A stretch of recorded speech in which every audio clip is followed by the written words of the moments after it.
listening to the Rebel Rebel podcast with Rory Carson. Tá sé bh géisteach leis an fód cruúlaí Rebel Rebel le Rory McCarson.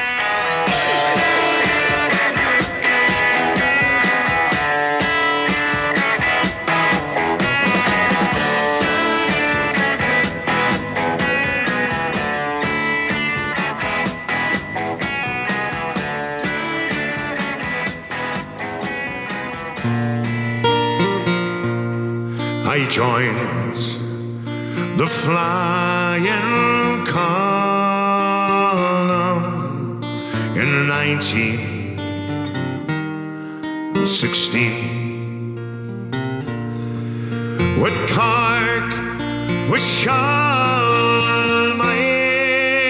and Tipperary, with Zambri.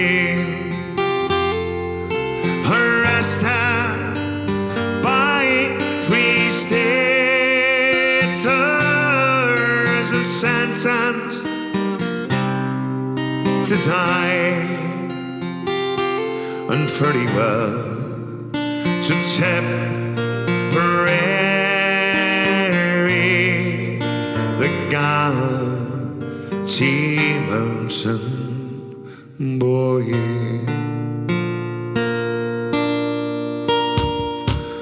Well, we tramped across those valleys, over the hilltop green, where we met with Teddy Lacey, Sean Hogan and John Reed, Sean Moylan and his gallant band. They kept the flag flying high, and fairly well to Tipperary, the Galaxy Mountain boy. Yeah.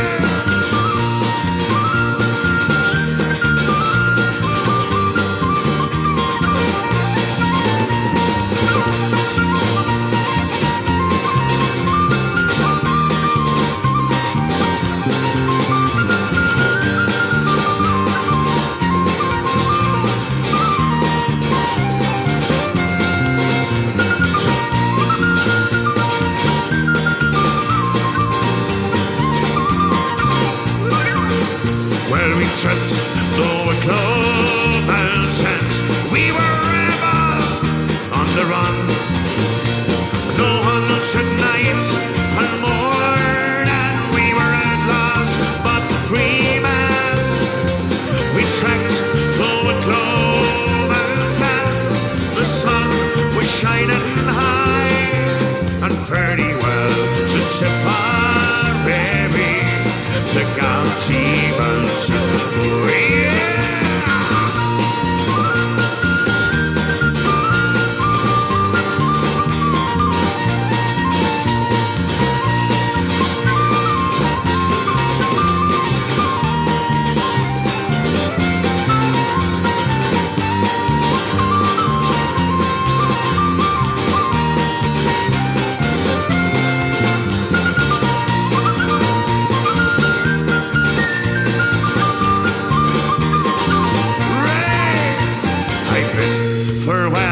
To old Clonmel I never again will see, into the Galaxy Mountain that oftentimes sheltered me. Those men that fought for their liberty and died without a sigh. May your cause be ne'er forgotten, the Galaxy Mountain boy. And may your cause be ne'er forgotten, the Galaxy Mountain boy.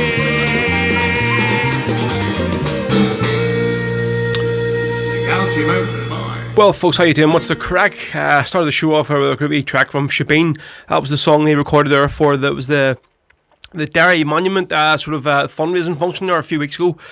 Great bit of work there from Podgy on the vocals, and of course in the background here Chris Cruikshank on that mighty whistle and flute as normal. Brilliant. So yeah, folks, welcome along. This is Rebel Sundays with myself, Ro, back for another week here for you on the Rebel podcast. We're multi-streaming live here on Facebook and YouTube until 5 o'clock this evening. We'll be on YouTube till 5 o'clock this evening. Facebook, you never know. If we get 2 hours out of the day without being kicked off, we'll be lucky. Right, so folks, if you're listening on Facebook, please share the stream far and wide. Just hit the wee share button and we'll get as many people listening today as possible. So say we're here for 4 hours of Rebs this afternoon from 1 to 5. And of course, you've seen, there's that back again, of course. You've seen, I've been advertising all week. Today's guest, folks, is the legendary wee man, the wee Yahoo himself, Mick Chinford, folks, from Glasgow. He's well known Mick. He's a character in and around Glasgow, so he is. And of course, he was one of the founding members of Charlie and the Boys. So we'll be having Mick on the phone for an interview at about 2:30, and we'll be playing a few of Mick's original tracks as well. So looking forward to that there. Right, folks, if any of your requests, get them in. There's already a few coming through here, so I'll try and get them on throughout the course of the day. And I say the most important thing is please share the stream. Just share it across, and we'll get as many people listening. So we'll jump into Facebook first, see who I have on this afternoon. There's Scott Temperley. Scott, how you doing, mate? Tony Comanto. Tony, how you doing? Thanks for tuning in today before you head out to do the good deed this afternoon. Joseph P. McIver, good morning from Philadelphia, PA. Let's go the row. Chucky R. La, good man, Joseph. PJ Judge, oi boy, you too. George Cliff, good afternoon. There's Joanna McBrien, afternoon, Joanna.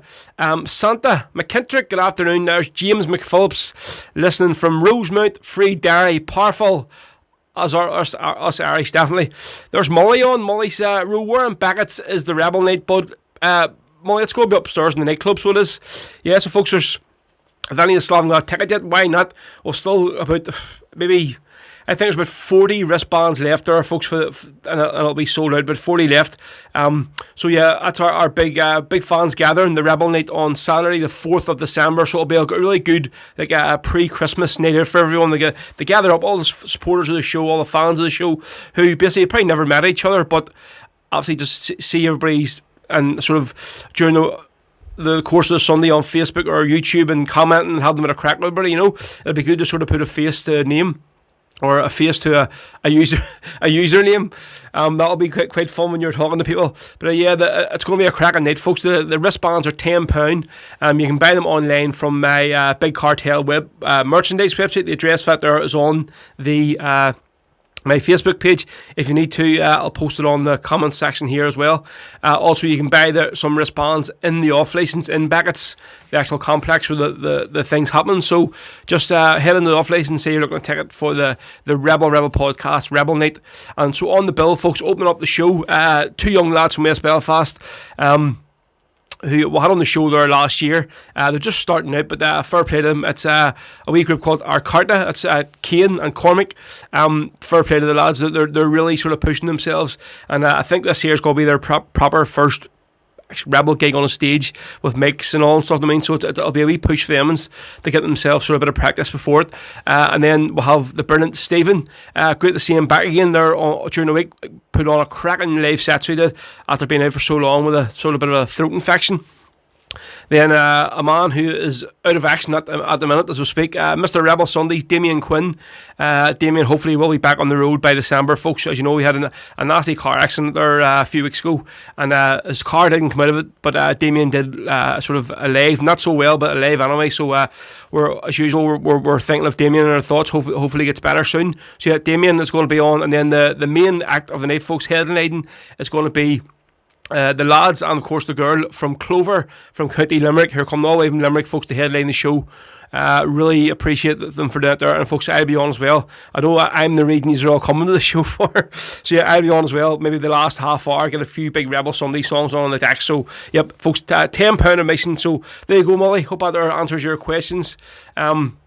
Right, so I see who else we'll have on Facebook. Damien Boyle, good afternoon, Damien.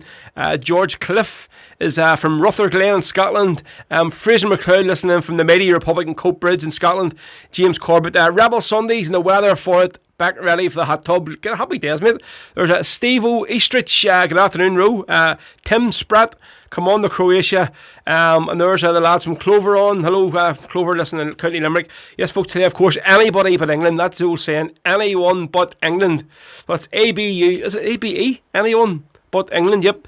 Croatia today at Wembley. I put a wee post up during the week. And listen to this whole media and stuff all week. They're basically just setting themselves up for a fall, so they are, with this England nice little team. But it'll be great to see. So hopefully Croatia can do the business today. So they can. Right, so we'll jump over to YouTube and see who a lot of our regular listeners are on today. The numbers are starting to build up now, so they are. So Martin Heaney, Marty, our moderator of the new Rebel podcast fans page on Facebook. Terry Mealy, happy Rebel Sunday. There's Hugh O'Neill on.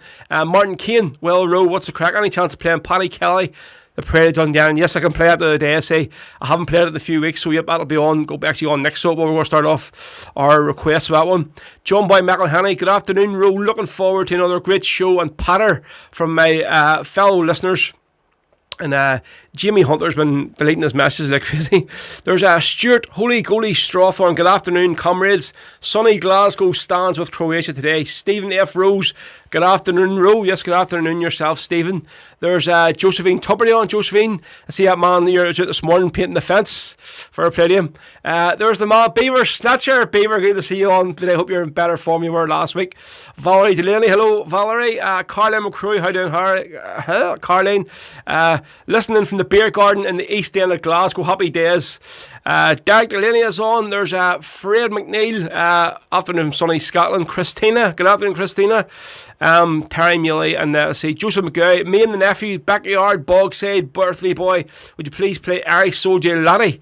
Yes, just remind me again, Joseph, will you? During the course of the day, and I'll get it on. There's Brian Murphy. Anyone know if any good stuff is on in Derry on the 5th of August? Heading over from Scotland. Just been told I have terminal cancer. It's my last proper Rebel weekend with the boys here. For God's sake, Brian. Sorry to hear it there, mate. Goodness me.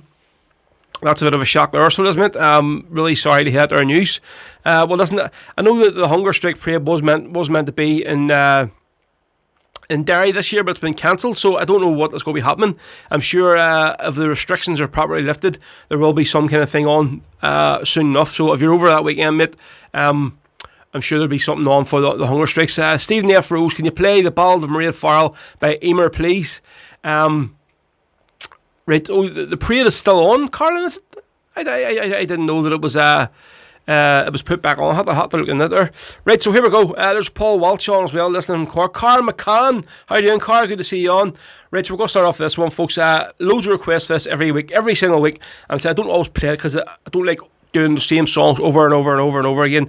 But so we all love the song on the show. This is, of course, about a legendary Republican from East Tyrone, of course, talking about Paddy Kelly. So this is a song off Eamon McLachlan's brand new album, A Thorn in England's Side, and this is one she recorded with young Katie Kelly. That's Triona's daughter, and the granddaughter of Paddy Kelly, and she sort of fills in some of the vocals with Emer. So here we go, folks. This is Rebel Sundays. This is Paddy Kelly, the Parade of Dungannon, and especially for Marty Kane, who asked for it on YouTube. Here we go. When I think of our soldiers and the battles they fought. No, that's the wrong version, you see, so it is, right? So what I'll do is I'll have another song here lined up, right? I'll get this on now, because I want to play the proper version that from Emer's album. So I have another track lined up here, and this is from the Stories of the Land CD. See, I'm all muddled up already. This is from the Stories of the Land album. It's a great song called Elizabeth O'Farrell, recorded by Alban Norbury, and it's great to see Alban has named his new bar in Derry. Lizzie O'Farrell's after Elizabeth O'Farrell. Of course, Elizabeth O'Farrell was a nurse in the 1916 Rising and played a great part in it. So here we go. This is Elizabeth O'Farrell, and we'll definitely get the proper Paddy Kelly version after this one for you.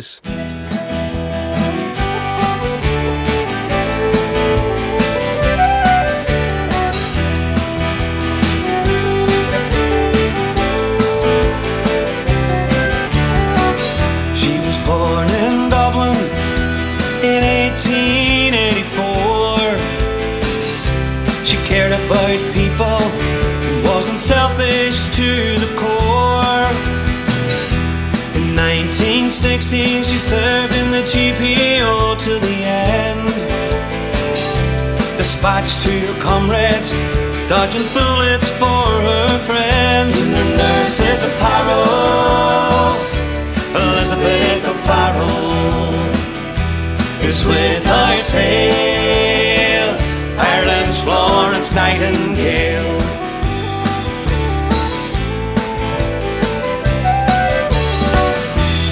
Running down Mare Street with the white flag in her hand, the people of Dublin, well, they didn't understand. With instructions from Pearse, she sought out General Lowe, carrying terms of surrender. Through the barricade she'd go. And the nurse is a Parrow, Elizabeth O'Farrell, is without fail Ireland's Florence Nightingale.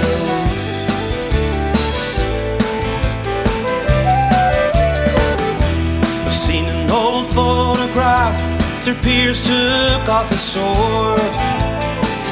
The opposing commanders meet, but there's something untoward. I'm looking at 3 soldiers stand, yet the scene is incomplete. They've airbrushed Elizabeth out, yet we can still see her feet. And her nurse is a Parrow, Elizabeth O'Farrell, is without fail Ireland's Florence Nightingale. At the time it was a man's world, woman knew the place, but a few like Lizzie raised her head above the crowd as she weaved around the outpost, knowing they'd made a vow to die. But reluctantly they laid down their guns and came out.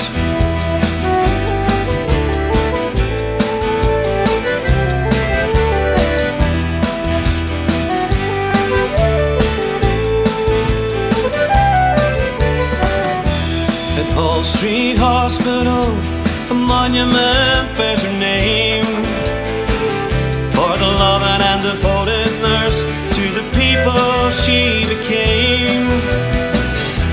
Her legacy's clear to see, though in the picture they try to erase.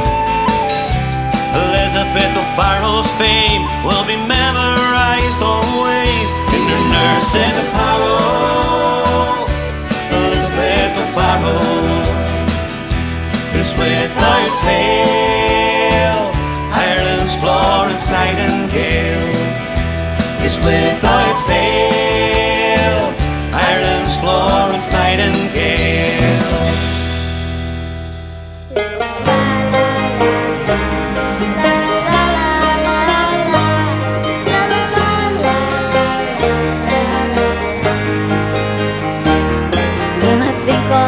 Our soldiers and the battles they fought to tear down the rules of the crime. How my eyes fill with tears as it's brought to my ears of those men who will ne'er be forgotten. In Carrickfergus, Paddy Kelly was born at a time of injustice and pain, when his own little home had struggled and fought in the grips of those cold English chains. As he grew to a man, he saw at first hand the plight of his country around him. When those brave Irish soldiers had laid down their lives in the depths of those cold H-block cells, from the teachings and words of the brave Bobby Sands, for his country he took up the fight. When our brave Bobby Sands had given his life to gain Ireland's justice and pride, back to this his family in his hometown Dungannon. He moved there to start a new life and to take up the reins of his family's long history of rebels against England's might. He rose to the ranks of our bold IRA, his humble beginnings well known. To the officer commanding that mighty brigade of those men from that great East Tyrone.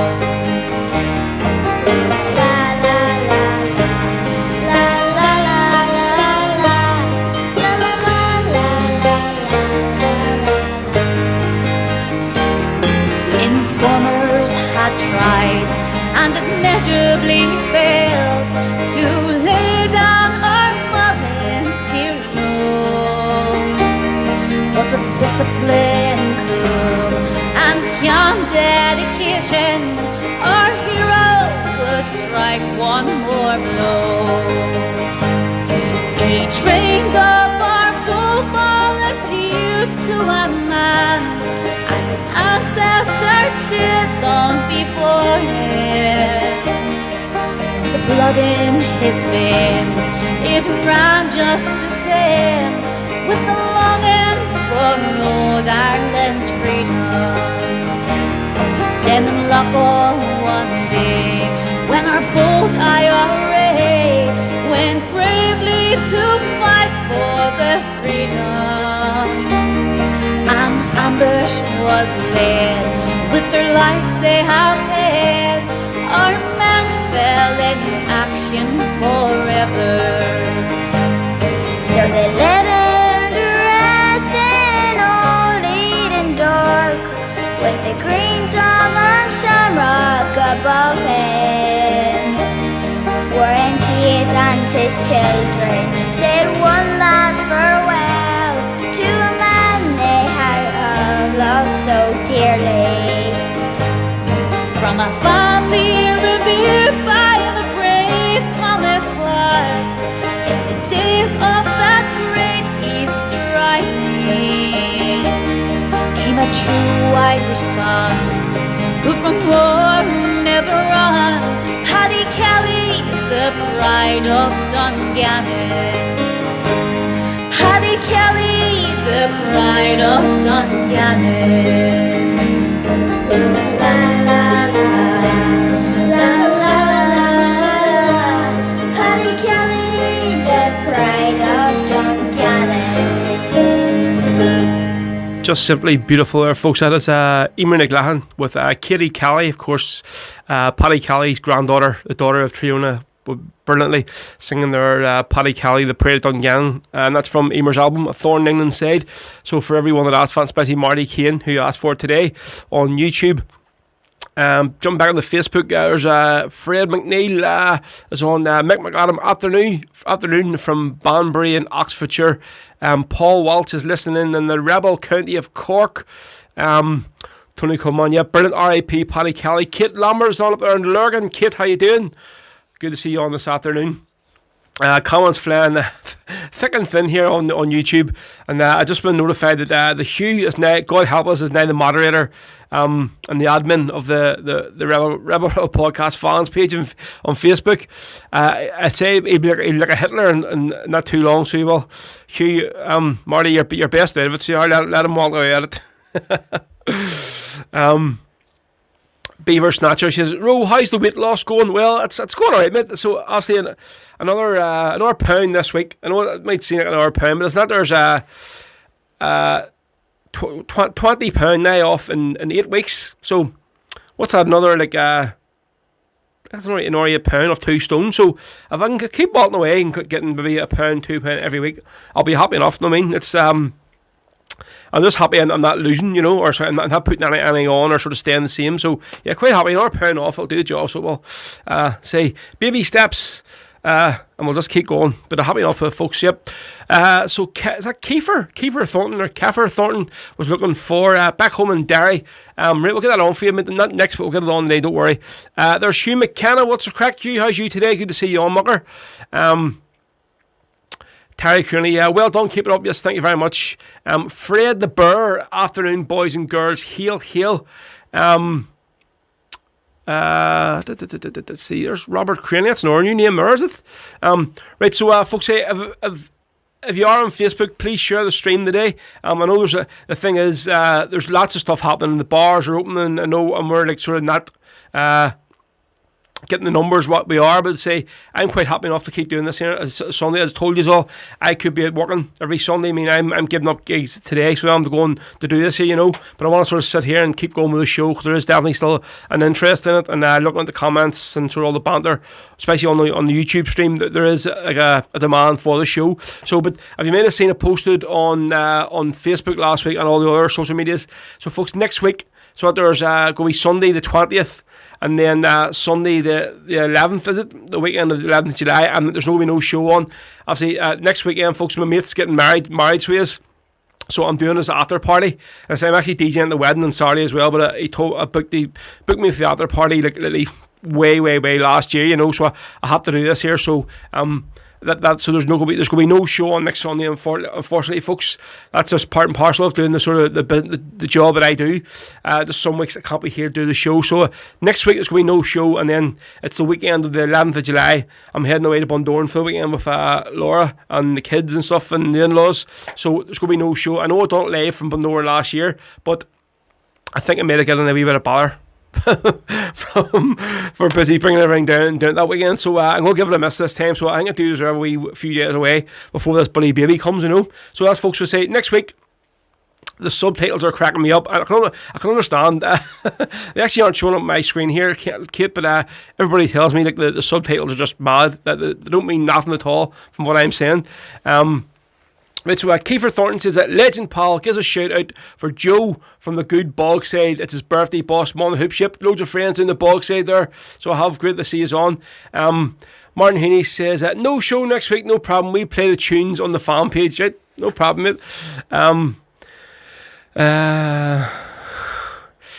Let's see, Jerry McStraw says, good man, Ro, £20, that's class, well done. Greetings from the new 33rd county of Essex.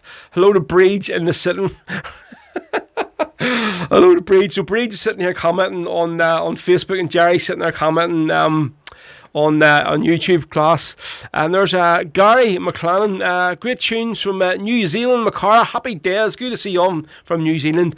Right, so we're going to do a wee song here, right, that it was played on the show a couple of weeks ago. It was sent in to me, folks, from a guy called, let's see, hold on a second, called the guy Ray O'Brien, right, so he's originally from Kilkenny, but he's now living in Waterford with his wife and kids, and he's basically singing and writing, sort of playing music all of his life, but this is his first attempt at writing a song. Obviously, it will be the 40th anniversary of the Hunger Strikes.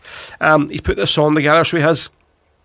And the song was called Never Forget the Brave, and it's a fantastic bit of work, so it is. And actually it was recorded by Paul Grant, and he obviously played the guitar for Liam Clancy, so a good bit of sort of experience there bringing the song together. So this is Ray O'Brien, folks, cracking song, of course, dedicated to the 40th anniversary of the Hunger Strikes this year, and this is Never Forget the Brave on Rebel Sundays.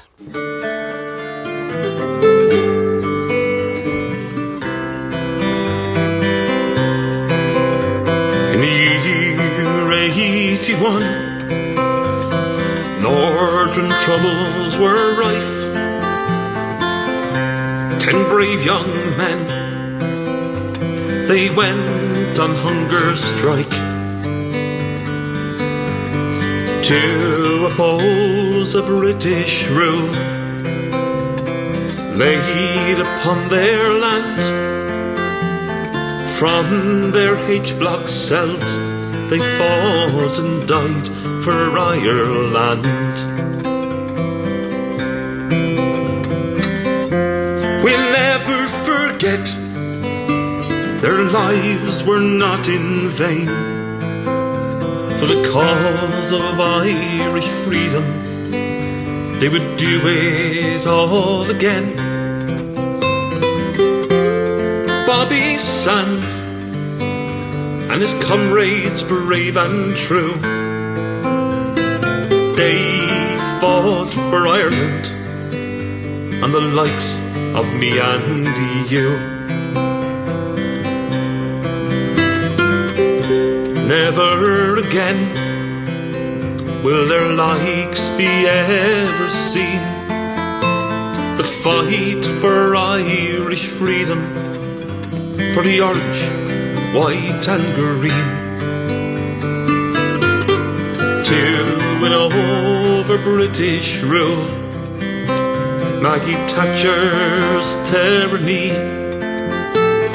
They will be martyrs, the likes again we'll never see.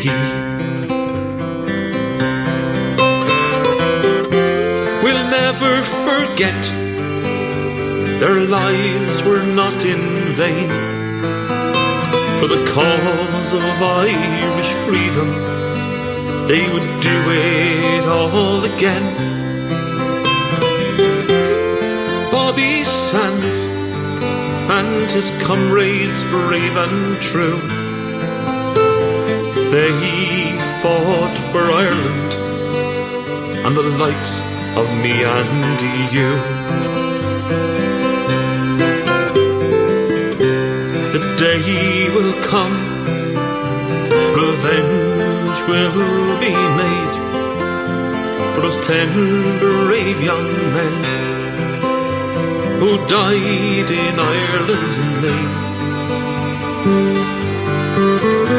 Those cruel British forces, they will no longer claim our soil. Their 5 demands for freedom were heard throughout this Emerald Isle.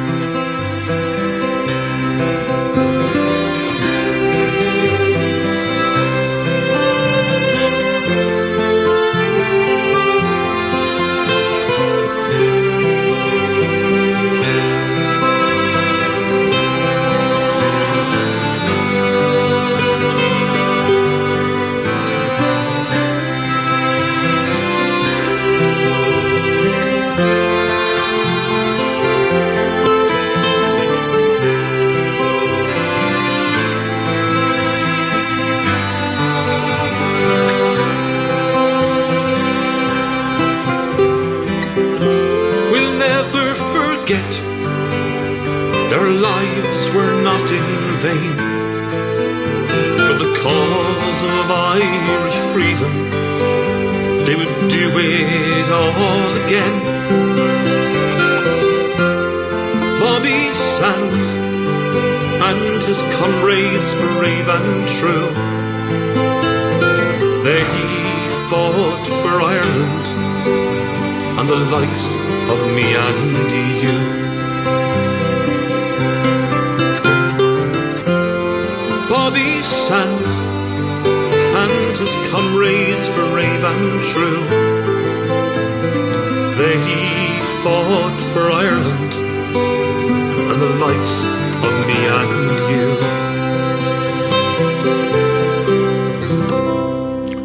There we go. So, Ray O'Brien there, folks, here from County Waterford. That there's Never Forget the Brave, and that's a song he sent in to me there a few weeks ago. So a fantastic new bit of material dedicated to this year and the 40th anniversary of the hunger strikes. And if you log on the Clover's Facebook page as well, folks, they released their first. They were in a couple of weeks ago and recorded a few music videos. So they did to sort of coincide with their brand new album. No Criminal on Me, so the very first track that was done was for the song No Criminal on Me, the headline track on the album. So jump over to Clover's Facebook page or their YouTube page and check out the new video. It's fantastic, and you give it a wee share, folks, for them.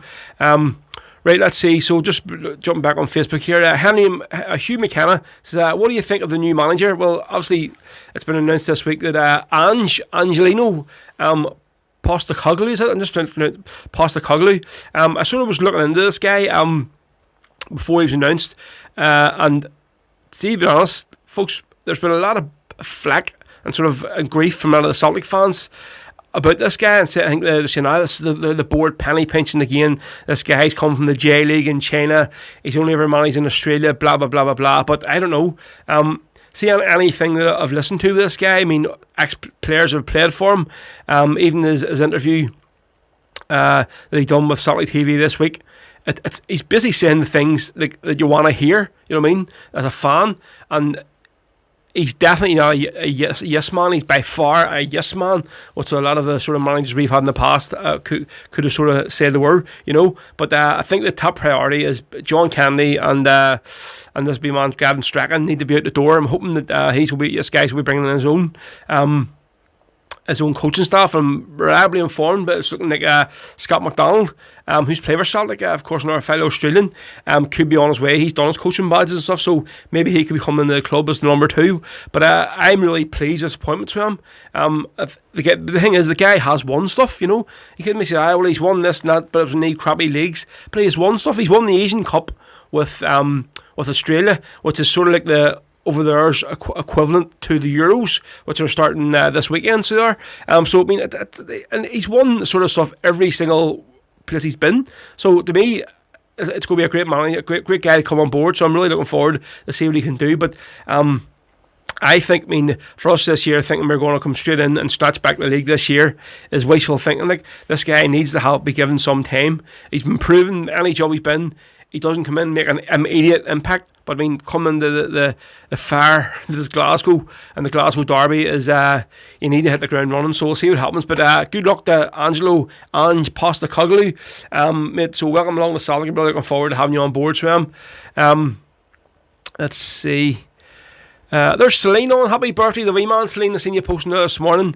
Henry McKenna said, yeah, Roe will have to give the man a chance. Definitely deserves a chance. Let's see back here on Facebook. There's a name I haven't seen in a while. James Williams. James, what's the crack, mate? I haven't seen you on. Geraldine Cuttle. Hi, Roe. Afternoon, everyone. Clover, Limerick, Ireland. Nice song, Ray. Yes, definitely. It's a beautiful song. Right, so where is this guy on YouTube? Let's see what else for this song. Where are you? It's a way up in the comments here, so it is.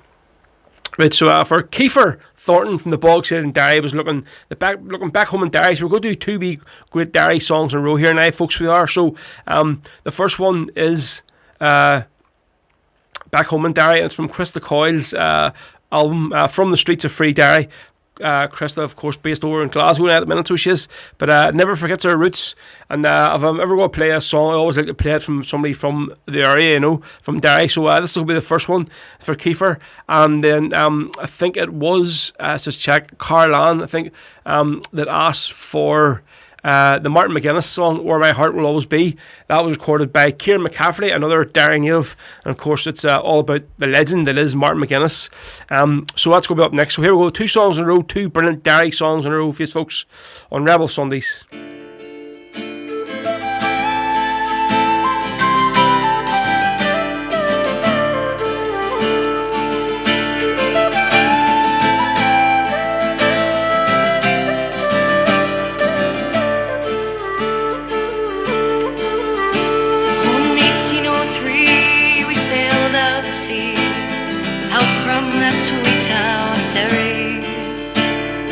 Australia bound if we didn't all drown, and the marks of our fetters we carry.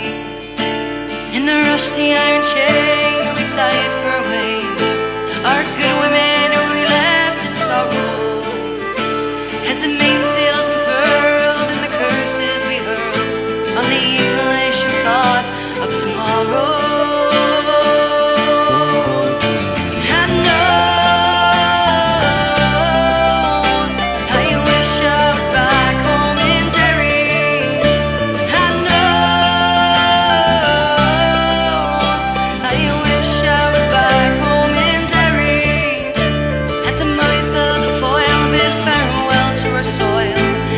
Down below decks they were lying, and old Tordy scream woken out of the dream by a vision of old Robert dying. And the sunburn is cruel as we dished out the gruel. Dan O'Connor is down with the fever. 60 rebels today bound for Botany Bay. How many will reach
banks of love, neither wind nor rain cared for bravery. 20 years have gone by and I've ended my bond. My comrade's ghost walked beside me, and a rebel I came and I die the same. On the cold winter's night you'll find me.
I'm thinking of my childhood, growing up in the bogside.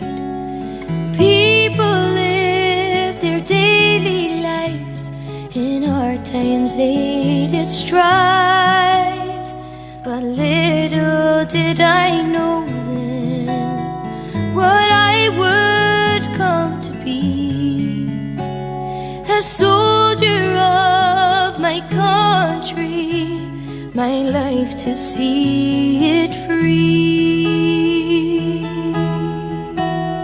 As the conflict happened around me, and people marched for rights, injustice it was plain to see.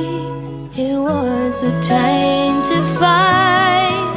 No more the rule of Britain, no more an orange state, no more will we be second class. My calling was fate. And in the years that followed, I chose to heed the call, to stand along with Ireland's braves and resist that lion's claw. From the Bogside and the New Lodge, in Tyrone and South Armagh, for the freedom of this country, great volunteers we had. As I look back on the struggle and proud of all we've done, to create the time for peace again, our chance to be as one, the hope of just one Ireland, the dream of 32. It was not for me to finally see I won't be here with you.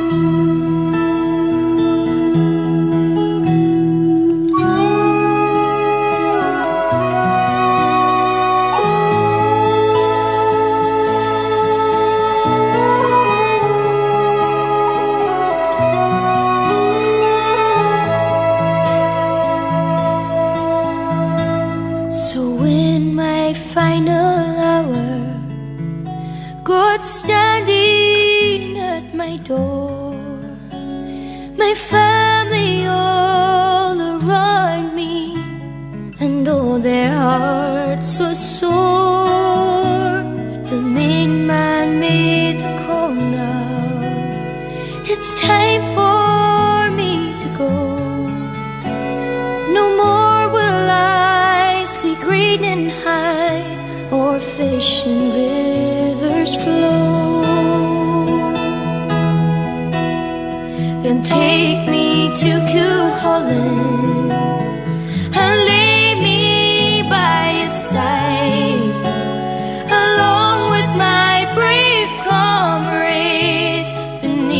crisscross I lie. I look out on the box side where my heart will always be, and know that I will rest in peace, as you set Ireland free. I look out on the box side where my heart will always be, and know that I will rest in peace, as you set Ireland free.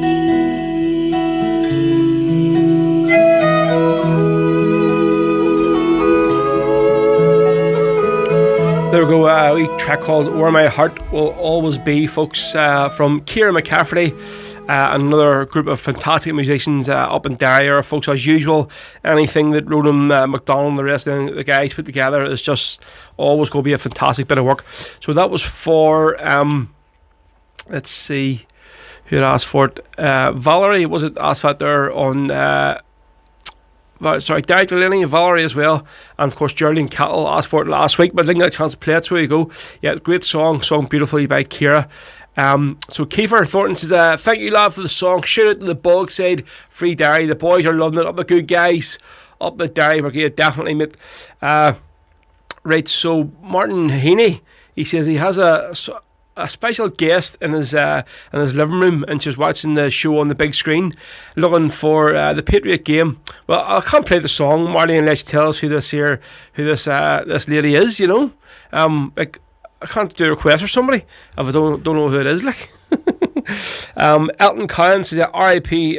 Martin, a true leader and a legend. Yes, definitely the chief in there, Martin McGuinness. Brian Murphy, he's looking at the Patriot game.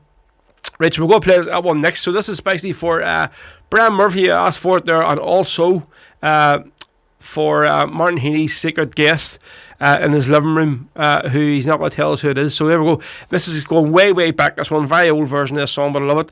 And this is the brilliant Ray McAreevy and Wolfhound with the Patriot game, folks, on Rebel Sundays. Please share the stream far and wide if you're listening to it on Facebook. Just hit the wee share button for us, folks. We're doing this big fair today. Come all ye young rebels, and list while I sing, for the love of one's country is a beautiful thing. It banishes fear with the speed of a flame, and it makes us all part of the Patriot game.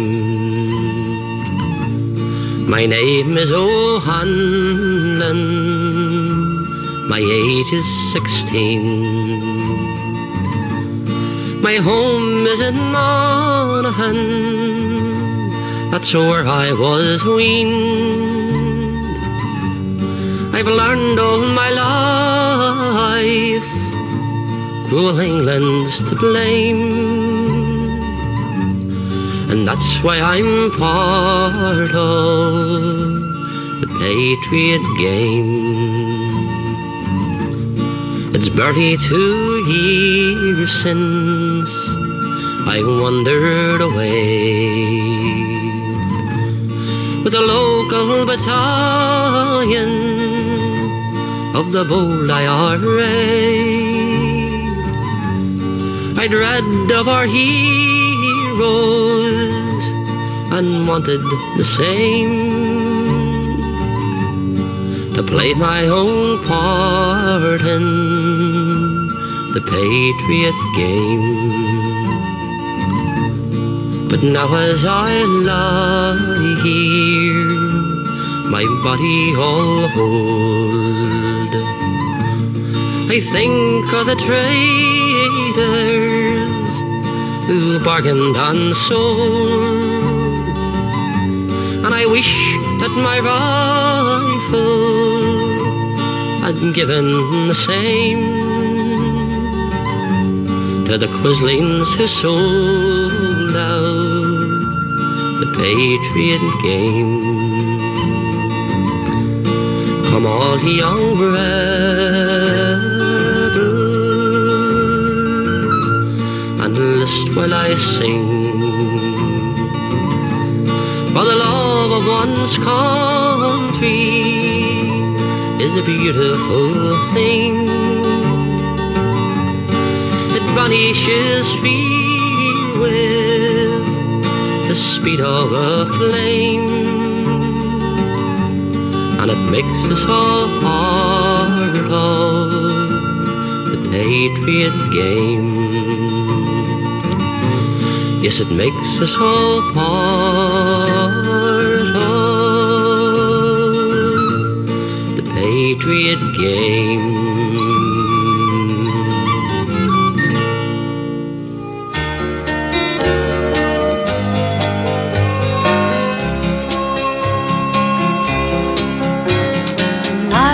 Was icy cold, I was alone,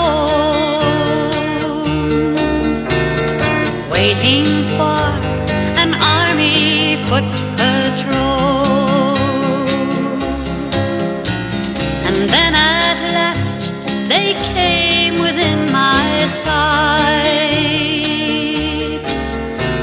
I squeezed the trigger of my Armalite.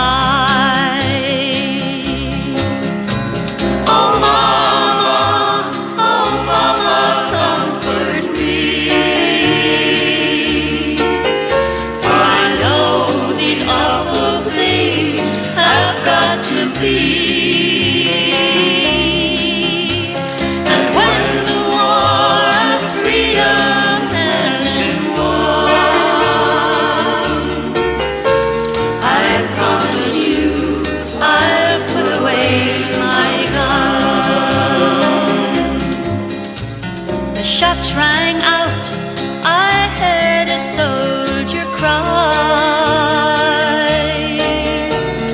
please don't leave me here alone to die. I realized his patrol had gone away and left their wounded comrade for me to slay.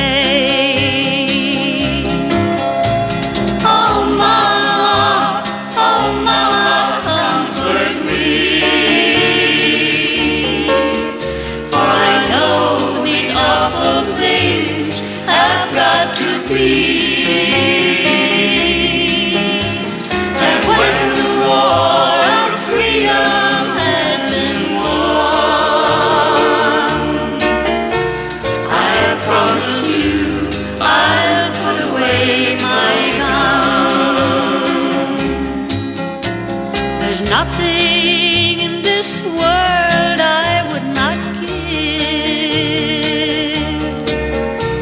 If mercy's in your heart, you let me live.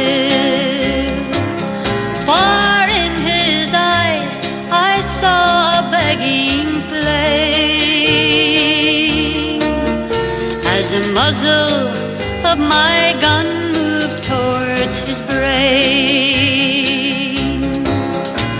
Oh mama, comfort me, for I know these awful things have got to be. And when the war on freedom has been won, I promise you I'll put away my gun. The dawn was breaking when I reached my base. I can't forget the look on that boy's face. Fear, agony, torment were all there, but to your memory, Mama, his life I spare. Oh mama,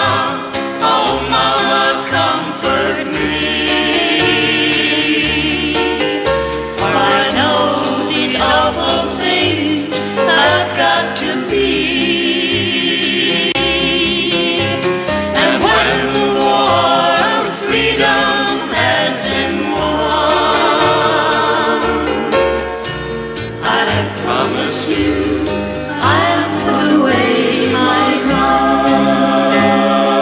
Yep. So Kathleen Loggy there on the flying column for you with Sniper's Promise, and before there we played the Patriot Game from Wolfhound, and that was for Marty Sveisel House guest today, Mairead. So Mairead, you're very welcome along. Thanks for listening to the show this afternoon.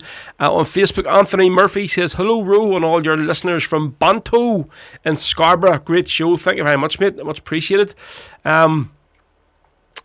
Let's see, Carla McCrory says, Dale, can't be many tickets left for the Xmas night out. It's going to be Xmas t-shirt night. Well, I think that's what's looking likely. Folks, it's probably going to be the first big night out before Christmas, so probably looking at everybody to get their Christmas jumpers. Maybe we'll have to look into getting a special t-shirt design then, will we? Or get a special Christmas Woolly Rebel podcast jumper design. We'll have to see. Carl on there says, come on, the bog say, Dale, don't be silly in the... What? What are you on about? I don't know. Right, folks, see, I was just thinking about this here earlier on there. Did Jenny has ever used those, they're like the toilet that you have to put, like a public toilet you have to pay to get into, right? So one day I think it was Thursday night there. So I brought Josie over to the park over in East Belfast, right? Really nice park over a big, and there's a nice big lake and all stuff, and it's really nice. So I brought over and had a bit of crack. It's up behind the city airport, so we're watching the planes and all coming in. But I was literally on the way back. I was bussing like literally to go. I said I can't drive home here. I need to go now. So I need to go, and I was like, literally walk around this thing, and I says like, oh, shit, that's what everybody you had to put money into. So I said to Josie, go and get my wallet out of the van, will you?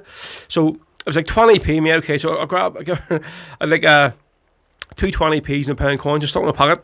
So I put the first 20p in, and the store open. Happy days went in, right? So I'm standing there literally like bussing, right? You know how it feels, folks, when you're literally like bussing, right? It's there's no worse feeling in the world, so isn't it? So I'm standing there in this toilet, and the door wouldn't close. I kept hitting the button on the wall.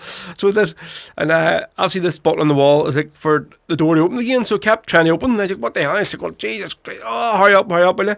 And I was literally nearly gonna just go and do what I had to do on the toilet with the door open. I was that bad, like. So I walked out, and literally there's a sensor, so I walked out and the door closed. I mean, for fuck's sake. So I stuck the other 20p in. The door opened, and I go back in, whatever. And there's at this stage like 2 or 3 other people waiting to use the toilet. So I'm standing in the toilet, going close the bloody door, and I'm like going, oh Jesus Christ. And this woman says, are you okay in there, son? Do you need a hand? And he's like, no, I just don't know how this bloody door closes, son. Whatever. So I literally walked out again, and the door closed again. And the woman was like, you should have done that there, because the door doesn't...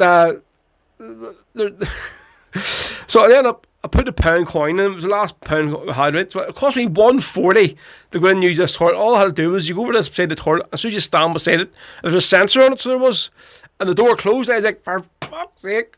So literally done the business anyway, right? I was like, oh, absolutely relief.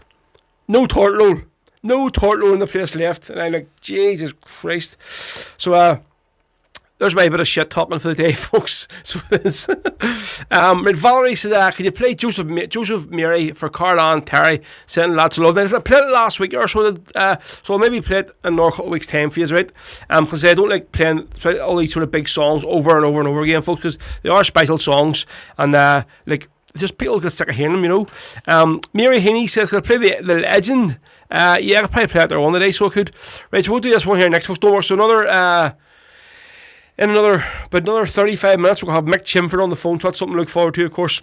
Mick, one of the founding members of Charlie and the Boys, actually no longer with the band. He's on his own now, but he's a great story to tell, and we're going to play a couple of Mick's original songs as well. So, right, we'll go to this one next. This is from my album, folks, Rebs for Hope, the album. So this is from great friends of the show, and a big happy birthday to Kieran Davenport. It was his birthday the other day, so it was this was his Glass in Heaven, and definitely one of the best songs in the album. So you all know Wally and Danny's my favourite song. So there's a few people listening from Derry today, so we'll dedicate this one spicy to you as well. But just love the way Kieran plays the mandolin at the start of the song. It's just, you know what the song's going to be, so yeah, it's class. Here we go. So this is Wally and Danny, folks, from Glass in Heaven on Rebel Sundays.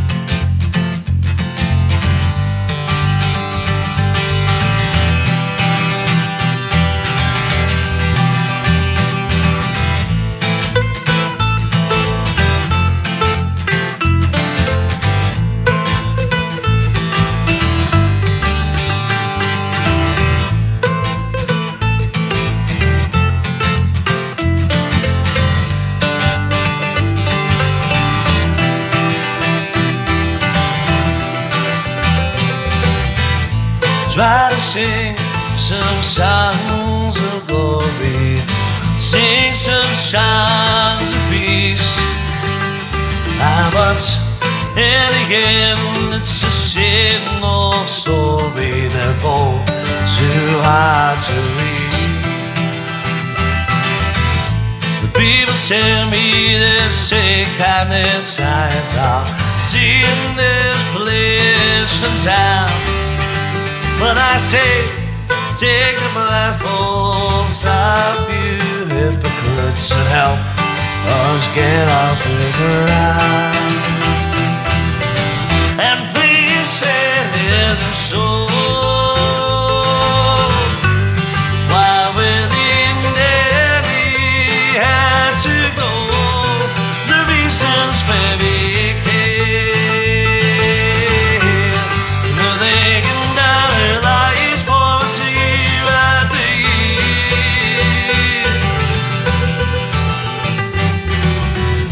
70 shots between each body knots. What of those bullets been?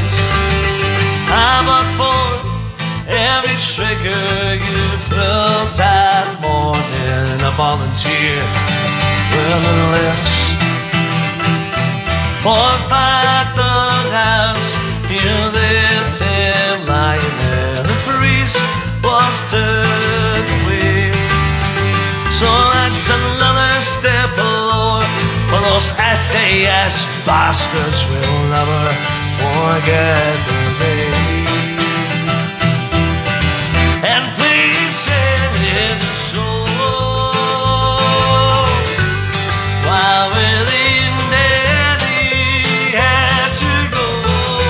The reasons very clear. And they can now their lives for us year after year.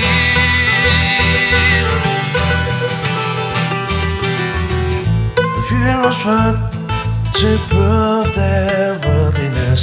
Thousands from the roots. Whilst the postal boys hovered helplessly overhead, the rock came as a sword. The empty tin magazines over its coffin as defiantly the crowd was still. So as another day turns, but it comes to be out again, 'cause Willie and Danny hop around. And please say it's so. While within Danny had to go, the reasons very clear. They can now their lives for us year after year. They said it wasn't so. While within Daddy had to go, the reasons very clear. And they can now their lives for us year after year. Please said it isn't so.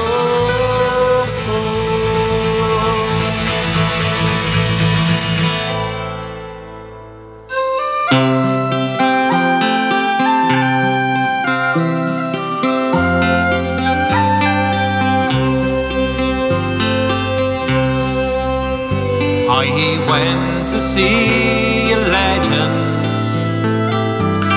just the other night in the Yankee Stadium underneath the lights. I heard a man speaking after years and years in jail. His name was Nelson Mandela. He was here to tell his tale. And the crowd, they cheered him loudly as then the silence fell. And he spoke about the hard years in the South And although he is free, his heart still feels pain, for his country and his people are still a part of the shame. And he hoped that we would join him and walk down freedom's road, and that these years would be the hardest, oh, but they would be the last. And to join our hands together so that we might be as one, and to bring ourselves to the cause, so this battle it would be won. Well, I went home that evening, I fell asleep and I had a dream. I was standing in the pouring rain in an Irish field of green, and all around the headstones of the martyrs of the past, I stood there in silence, and they spoke to me at last. Kevin Barry is my name, I was tortured in my cell. Oh, they wanted the names of my comrades, oh, but this I would not tell. And I am Roger Casement, I was hanged London town for bringing German rifles to the lonely Bannisterran. James Condy is my name, the working people, they are my life, and they shot me down in Kilmainham jail and strife. I am Padraig Pearse, I was shot down by the foe. I read the proclamation on the steps of the GPO, and the next voice that I heard, it said my name is Bobby Sands, and it's great to hear Mandela's words are ringing through our land. I want to hear them in Belfast, in Freedery and Tyrone, and maybe then those English soldiers will know it's time to go home.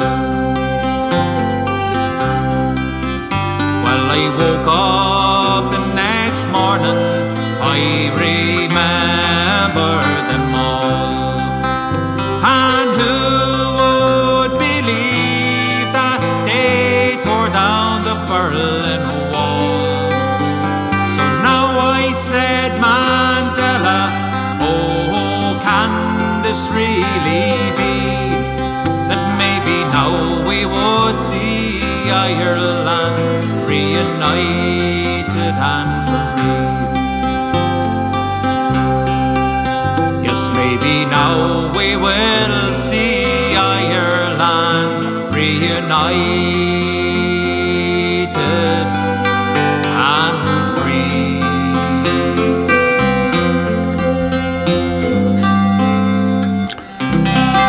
There we go, the sound of Clover there, folks, for you with the legend, and that was especially for who was actually nice. The comment disappeared. I'm trying to find out who it was for a second.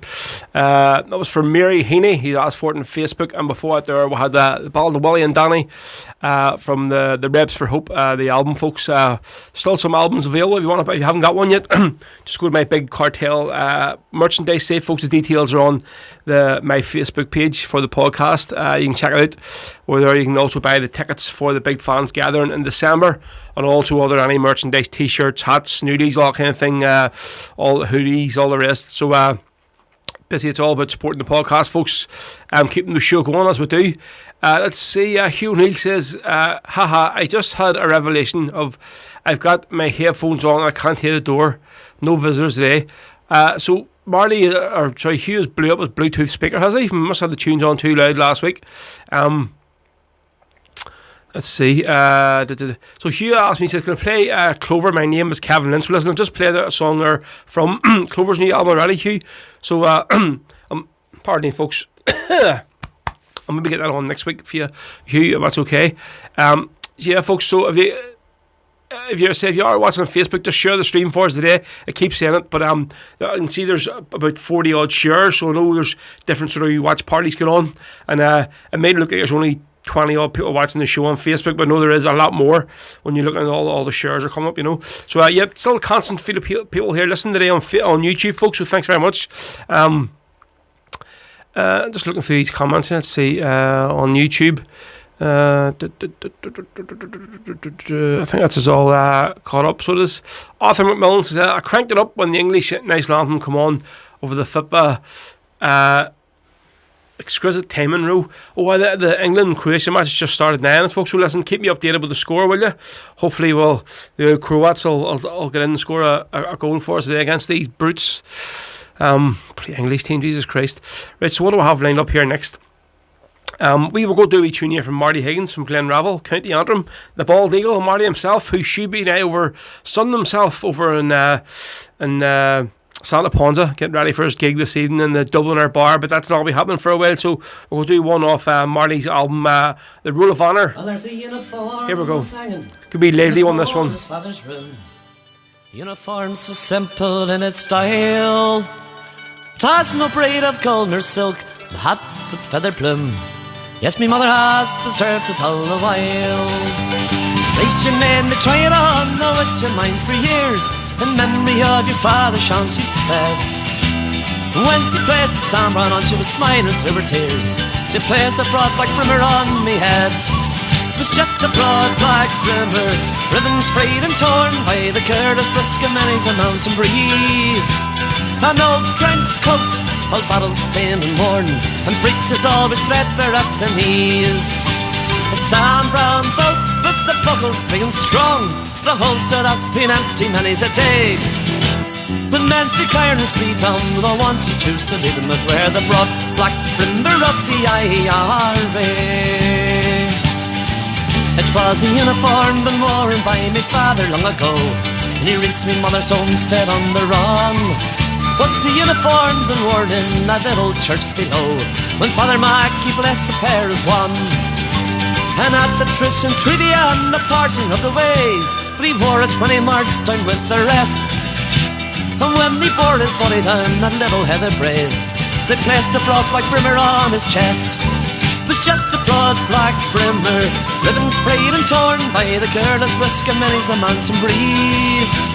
An old trench coat, all battle stained and worn, and breeches always threadbare at the knees. The sand-brown belt with the buckles big and strong, but a holster that's been empty many's a day. Men seek Ireland's freedom, no one to choose to leave them, but wear the broad black brimmer of the IRA. When men seek Ireland's freedom, the one to choose to lead them, wear the broad black brimmer of the IRA.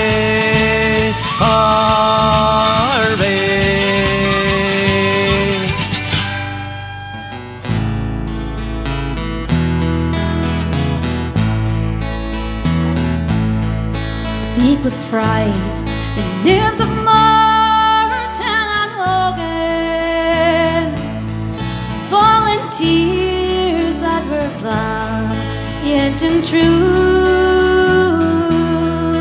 and they grudged not their young lives for Ireland. It was proudly we bade them adieu. In their youth, how they longed for freedom, spared on by the taunts of the foe, and they vowed that they would not bow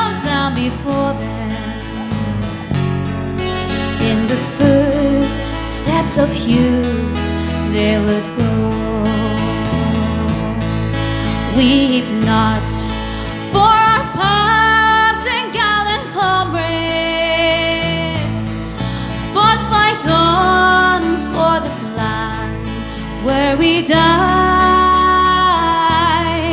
that the green flag that we so dearly cherish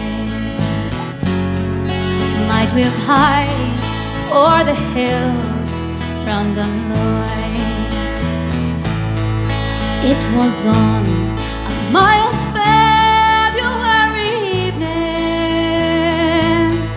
Henry Hogan in full battle dress set out with the gallant Declan Martin to engage with the foul SAS. And England's pride on that evening was humble. Man to man they led two of them low. It was then that a hidden assassin opened fire as they turned to go. Weep not for our passing gallant comrades, but fight on for this land where we die, that the green flag that we so dearly cherish might wave high o'er the hills round Dunloy. As they lie on the ground, their blood flowing, without mercy they're shot in the chest. So farewell to our gallant sons of Ireland. Mother Erin, they sleep at your breast. Weep not for our passing gallant comrades, but fight on for this land where we die, that the green flag that we so dearly cherish might wave high o'er the hills round Dunloy. Might wave high o'er the hills round Dunloy. Yes, folks, a second song today there from Emer, and that's from her live album, that one, Live the Rock Bar, especially for Sheena, who asked for that one. That is her dad Jerry's song, The Hills Around Dunloy. Great song about Henry Hogan, Declan Martin, folks, from up around Dunloy. Yeah, so you go. Fred McNeil on YouTube says, can you please give my late brother Billy a wee shout out? He loved the Rebels. God bless, bro. Yep, that's a big shout out to Billy there. McNeil is it then? Cheers for getting in touch today, Fred. Mark C79. Great show as always, bro. Thank you very much for tuning in today. Hugh O'Neill. The neighbours will be thinking I'm giving them a day off from the Rebs, but I've still got the CDs. Haha, wait until tonight. Jesus, Hugh, your neighbours must love you, mate, so do.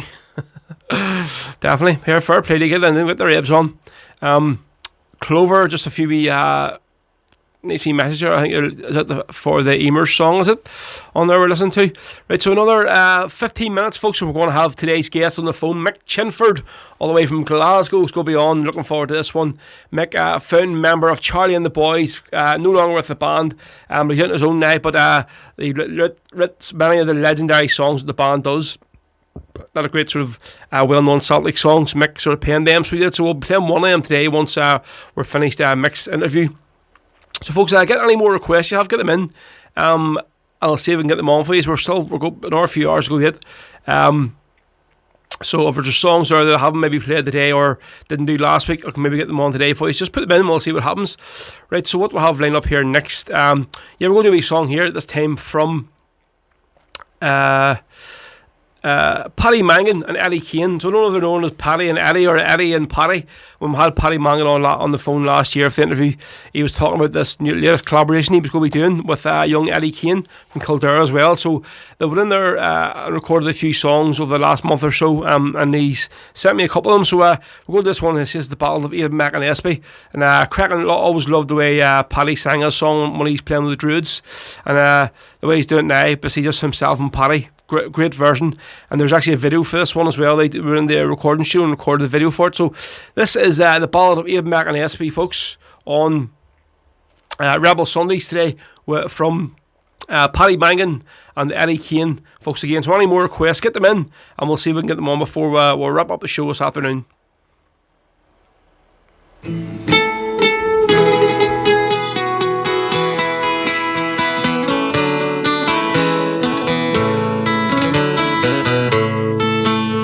Was on a Sunday evening as the sun shone in the sky. As he walked his way to the Gaelic pitch, did he think he was going to die? But as he crossed the checkpoint, oh, the sound of gunfire came. The news spread through that border town, oh, Aidan Mac and Espy's dead. Oh, why did you do it? Had you not the guts to say? You say it was an accident or even a ricochet. Just like Loughall and your brother, oh, your lies are well renowned. You murdered Aidan Mac and Espy on his way to the Gaelic ground. Oh, for years he was harassed by the forces of the crown. So he went to work every day, he left his native town. The soldiers, they swore they'd get him, for reasons no one could say. And sure enough, they murdered him in cold blood on that sunny day. Well, the people, they heard a gunfire, and they came from miles around. They saw that young man lying there, he was dying on the ground. His flow of life was ending fast, and people, they tried their best. That bullet wound was far too deep, it passed right through his chest.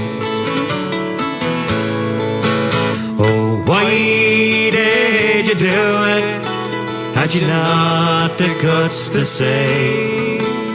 You say it was an accident or even a ricochet. But like Loughall and your brother, oh, your lies are well renowned. You murdered Aidan Mac and Espy on his way to the Gaelic ground. For Aidan's life was ending, it was time for Judgment Day. The soldier jumped down from the tower, and that coward, he slipped away. God's curse on you, Britain, for this cruel deed you've done. And God will have the final say when your judgment day comes. For to say it was an accident, sure that's the greatest crime of all. For his heartbroken family, no worse they could befall. Across no marks that lonely spot where Aidan was shot down. So he walked on the Sunday evening on his way to the Gaelic ground. Oh, why did you do it? Had you not the guts to say? You say it was an accident or even a ricochet. But like Lockall and your brother, oh, your lies are well renowned. You murdered Aidan McNespy on his way to the Gaelic ground. Yes, you murdered young Aidan McNespy on his way to the Gaelic ground. So the Paddy Mangan there, Eddie Keane, folks, with the ball of Aidan McNespy, fantastic version. I'm really looking forward to once basically everything opens up and we'll see these two guys out on the road actually doing gigs. They're going to be a class group, so they are definitely two very, very talented musicians going out together. And it's good looking like here in the north, folks, anyway, 21st of June, they're busy saying that that's when everything can get hopefully back to normal. They can have live music. So it'll be great for, like, I know I've seen Emer posting during the week, her diary is more or less filled out for the whole rest of the summer, which is great to see. So it is. Because all these musicians, folks, that they're the ones that have lost out big time over this last year. So obviously, I've been lucky enough to still keep my own job, my day job, but regarding DJing has been going literally for the guts of 9-10 months. I've done absolutely nothing, which I normally be out flat out Friday, Saturday and Sunday every weekend, you know. It's great to see that I've been back DJing there now for the last few weeks down in my residency, playing there on the parties on the weekend. So it's great to be back in. Great to be back getting a few quid in again, folks. Actually interacting with people, playing music and seeing crowds dancing and actually just enjoying it. It's missed it so much. It's great to see, definitely. And a big shout out as well to I had to find out your name, mate, the checkout operator from Lidl, the big Lidl down Nolly Town. I was speaking to him with the last couple. I would call in there on a Saturday morning, grab some stuff, and he was saying that he had spotted me. I was wearing my hoodie a few weeks ago, and he asked me about the podcast. So he was telling me yesterday he was watching last week and he really enjoyed the show. So mate, thank you very much. Hopefully I'll get a wee army next week. You can let me know your name. I'll give you a wee shout out properly. So yeah, cheers, Mucker, for tuning in today. Right, so we're going to play this here song here, and then we're going to do the first of the songs from Mick Chinford. So we are sort of the first song from his album. So this time we're going to play a track from Liam MacDonald from Newry, folks. He has a new album out at the minute. It was recorded up in Sticks Dockerty's studio in Strabane. And this is one that's called Liam MacDonald Irish Rebel Ballad. So this is Liam, folks, with a cracking tune with the best of all the brigades. I have to say the Belfast Brigade. I'm going to say it there because I am a Westie. So this is Liam MacDonald, folks, with the Belfast Brigade. And then after this one, we're going to have Mick Chinford's first song, and then we'll get him on the phone after that. Here we go.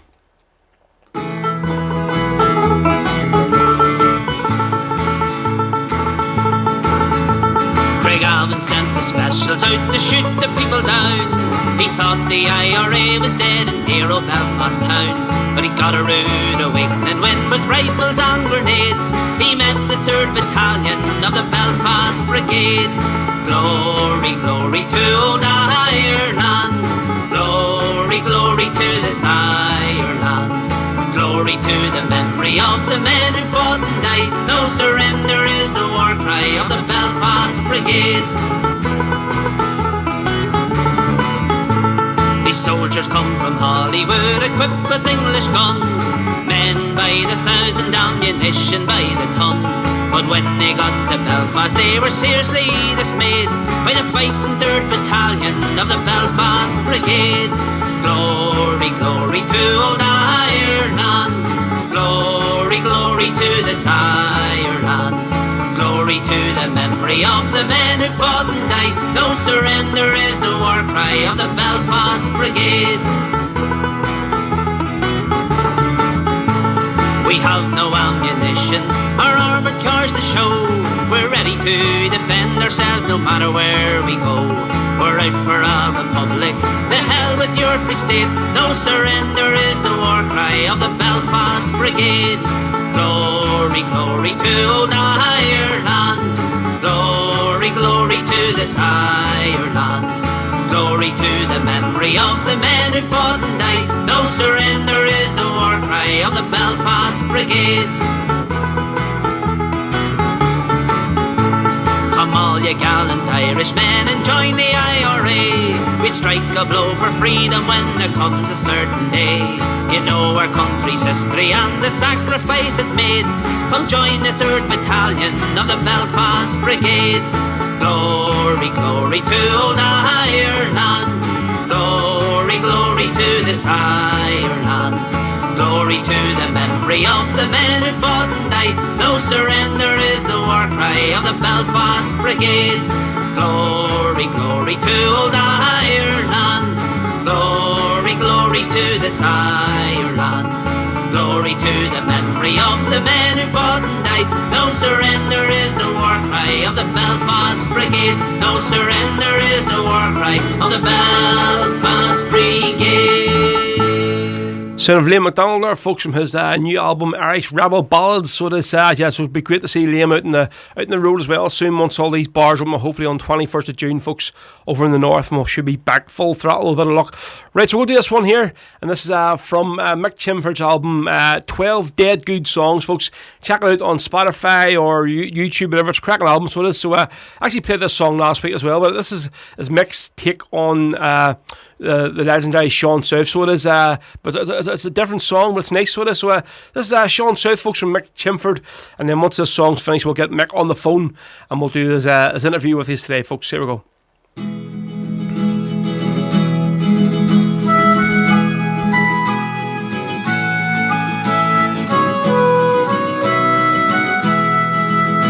He was born in the city where the river Shannon flows, a youth of tender bearing, as everybody knows.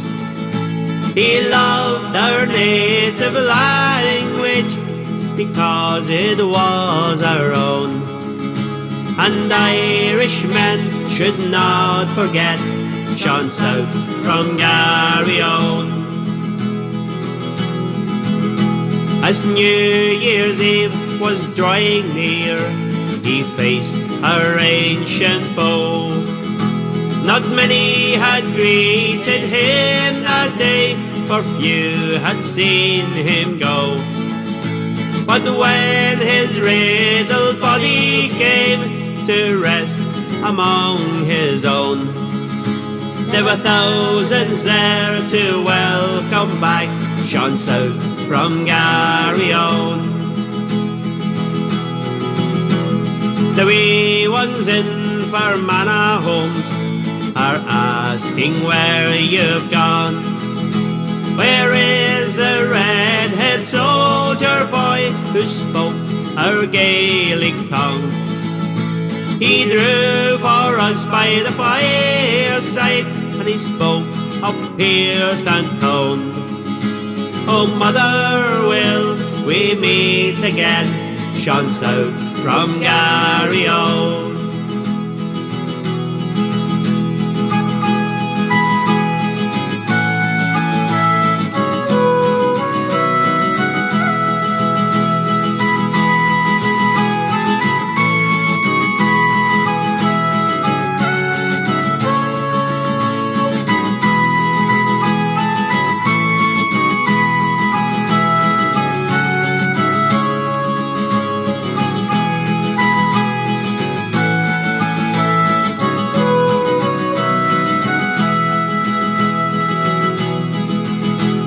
Shanagra, you're resting now with Ireland's noble dead, while Ulster's fields are crimson with the blood you gladly shed.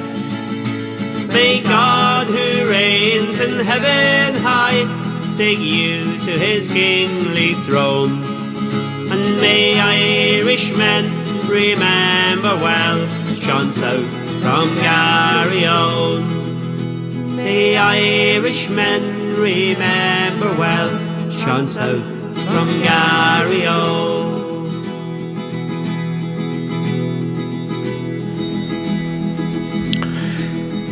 Now, folks, that's sort of Mick Chinford's take on Sean South. So it is. So we're going to get Mick on the phone now. And I just say, folks, the Facebook stream's gone already. So what did we get today? About an hour and a half. So we did, which is probably a bit shit. But listen here, what can we do? But at least we're live on YouTube now, folks, exclusively till 5 o'clock. So I think it's open season. We can play whatever we want, so we can. So there we go. Yep. So the Facebook stream is off, folks. So it is. So we're going to get Mick on the phone. Hopefully it's connecting here in a wee second for us. So it is. So let's see. Oh, we're there, Mick. Yes, Roddy, how are you? Yes, mate, happy days. Good to have you on. Give us 2 seconds. So listen, the Facebook police have cut off our stream, so they have, as usual. But listen, sure, but listen, we're still on YouTube anyway. Most of the people are listening on YouTube. So, Mick, listen, it's great. Thanks very much for coming on today. It's a pleasure to have you on the show. So it is. Yeah. Well, it's good to speak to you again, Roddy, after it was a couple of years ago, was it? It was. We'll have a wee yarn about there later on in the interview. So, right, so listen, Mick, you were born in Glasgow, right, in 1959, right? The youngest of 7 kids. So that would make you exactly 20 years older than me. Second youngest. The second youngest? Yeah. Oh, so not the youngest. Sorry, so second youngest of 7 kids. Jesus. So obviously, so I'm 42. So obviously, that would let people know what age you are, anyway, you know. So tell us a wee bit about growing up like, in a large sort of family and like a built-up sort of housing estate in the way back in the late 50s. Then, I mean, so what did your father and stuff do like for a job then? Well, my dad was a slinger, and he worked in what you call P&W McClellan, which was part of the shipyards in Glasgow. A slinger? Right, okay. Yeah. I wasn't quite sure what that meant, but that was his job as a slinger. And my mother was just obviously a housewife because she had 7 kids. Yeah. So, obviously, very much that I don't remember the first half of the 60s. Until my dad took me to see Celtic in 1966. Yeah, so we'll get into sort of coming on there. We're going to play out there the song you wrote there about going to the Celtic games with your dad. So obviously, you told me that there was always like a piano in your family home. So, but I think you're talking like obviously living away back in and probably like and sort of poverty in one of those sort of like built up housing estates, but sort of still able to afford a piano and to have in the house. Like, so I mean, did you ever learn to play the piano? And did you? I did. My mother played it. My dad was quite a good singer. He liked kind of like Bing Crosby and Val Doonican and stuff like that. My mother, she never actually taught me the piano. It was just there, and you taught yourself basically. And it wouldn't have been Irish stuff. It would just be like the Beatles or the Rolling Stones. Oh yeah, like back then, like yeah, just to play it. So I see you 2 seconds. So tell me a wee bit about obviously your dad bringing you the Celtic games. Cause obviously you have a big Celtic connection there. Obviously, like, I know whenever I go maybe a few times a year, whenever it is to go, it's always a very very costly experience. Like to travel over from Belfast to go to a Celtic game. Obviously, there's busloads of travel over to Parkhead every single week from Ireland. So there is, but I'm sure maybe way back in the 60s it was a completely different experience. So like what would it be this case? Like usually like jumping over the wall or something when you went over, or I mean, what was it like going to the games then as a kid? Like, well, your dad would lift you over the turnstiles in them days. You would it wouldn't even cost your dad. He would bring you up, lift you over the turnstiles. You would go in and shout Yahoo. So see back then. Go ahead. Go again. But back then, I mean, it was like more or less like an all standing. There was no seating or anything. So what would have been the crowds going to the games then? Like massive numbers, like would have been. Well, they probably weren't as much as they are now, like 60,000. You would only get that kind of crowd at a Rangers game.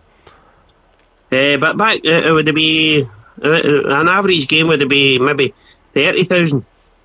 Right, aye. So, I think maybe then you would have been about 8 or 9, Mick, when Celtic won the European Cup. And so, do you remember anything about that? There, I mean, were you able to watch it on TV or anything, or? don't remember a lot about it. The thing I do remember is we got a day off school because it was a holiday of obligation. Seriously? Right, okay. And we stood outside the I won't say it, well, I will say it, the Prodigy school. And we made faces at them because they had to go to school, but we get the day off because it was a holiday of obligation. And it didn't really matter because the game wasn't on until 5 o'clock at night. So. Yeah. So obviously, see the team that won that European Cup, then they were literally all Scottish and all like local lads. So they were. Obviously, it's a far cry from the teams we'll see now. But I mean, I take it then. I mean, would you have sort of like knew any of the players? Or I mean, sort of like would they have been grew up like around where you lived, or? Some of them did. Jimmy Johnson only stayed down the road in Uddingston. Most of them stayed in Glasgow, apart from Bobby Lennox, who stayed in Ayrshire, Saltcoats, I think. Right. So obviously, like a lot of people I've sort of interviewed Mick over the years on this here and different things as well. Sort of Scottish people, obviously grown up in different parts of Scotland, they may not have sort of had like any particular sort of Irish Republican beliefs or sort of like any political beliefs. But obviously, then going to Celtic games and going to the pubs before the games and maybe kind of thing, it definitely opened up their mind and sort of maybe let them sit up and take notice and sort of a bit more sort of politically sort of aware. Would this have been the same for yourself, then, Mick? Well, no, because in the 60s, the troubles didn't start until later on. And but when they did start, we didn't really, as you probably know, the BBC News didn't report things accurately. Like Bloody Sunday, that wasn't reported properly to us. Oh, it wasn't reported properly over here as well, so it wasn't just like a whitewash, so it was? Aye, so we didn't really find out about that until later on. And of course, we were only kids. So we didn't really find out about that until much later on. Yeah. So listen, you mentioned there about your dad taking you obviously the Celtic game. So we're going to play a song now. This is from your 12 Dead Good Songs album, Mick, right? So this, obviously we played your own version of the Sean South, your own taking that one before we started the interview off. So we're going to play this here song here. Mick, I would have to tell you, Rory, about the Sean South song. Yeah, sorry, go ahead. Yeah. That one. It was written by a guy called Seamus Duffy. Right. From Achardmore in County Mayo. But he gave me the song in Lisdoon Varna. Yeah, because I actually never heard that song before, only until somebody had asked me to play it on the show and said, "Listen, that's on Mick's album." So I had a look into it and found it. Yep. I mean, it's a real like it's a different song. I mean, obviously it tells the story and stuff, but it's a different take on it. So it is than the sort of Sean South we all know. I think it's quite a good take, aye. Definitely. So listen, tell us a wee bit about this here song in Michael in Paradise. Well, it basically just tells the story of my dad taking me to the game, and then and later on it jumps about 30 years, and then I take him to the game when he was an old man, and it brings a tear to the eye, especially my ma and my dad when they were still alive. Yeah. And so I think the song tells the story itself. Right. So listen, folks, we'll take a wee break here from the interview, and we'll do, Mick, I'll cut your line off, okay? Just because there'll be a bit of feedback sometimes whenever, because I'm playing this song from the same lane that I have your channel on it. So I'll cut you off and I'll get you back on again on the phone once the song's finished, okay? So, folks, we're going to do now. This song is called Michael in Paradise, and it's from Mick's album. It's on Spotify and YouTube as well. So it is. It's called 12 Dead Good Songs. So here we go. This is, folks, Michael in Paradise from Mick Chinford on Rebel Sundays. I was just 6 years old when my dad, he said, Michael, put on your coat, son, I have a surprise. I felt so excited, I asked, where are we going? Inside the ground of dear paradise. We walked the 2 miles from our house to the turnstile. A very long stretch for a boy my size. He lifted me over, I sported a big smile. Inside the ground of dear paradise. Now Celtic scored 8 goals and I was the hero. A blessing my dad said I was in disguise. Now every game you'll attend with your father. Inside the ground of dear paradise. The aromas of match day I still can remember.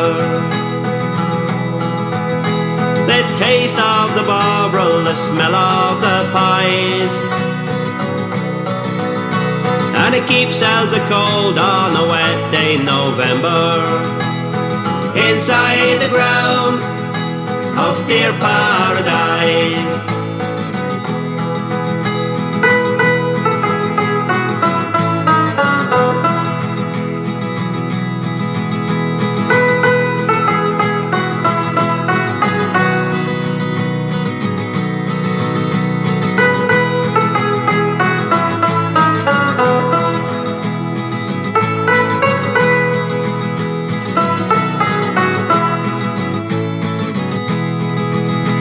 But then you grow bigger and go it your own way. You want to show daddy you're older and wise. But never forget that he showed you the roadway. Inside the ground of dear paradise. In the early 80s I moved down to England. I stayed for 3 years and I learned to despise. So far away from the Celts and my homeland. 300 miles from dear paradise. The phone calls back home, they were constant and hectic. That was a moment I had to decide. I'm going back home to see Glasgow Celtic. Inside the ground of dear paradise. Now 30 years on and the table is turning. I took my old father with tears in his eyes. The roar of the huddle and my heart was burning.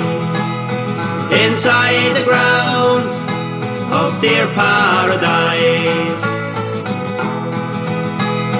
Inside the ground of dear paradise.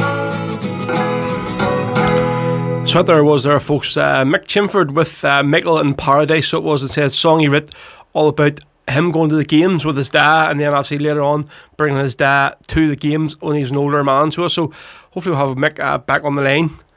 Are we back again, Mick? Yeah, hey Rory. Happy days, Mick. Good to have you on. Right, give us 2 seconds to jump back out with these questions. Yep.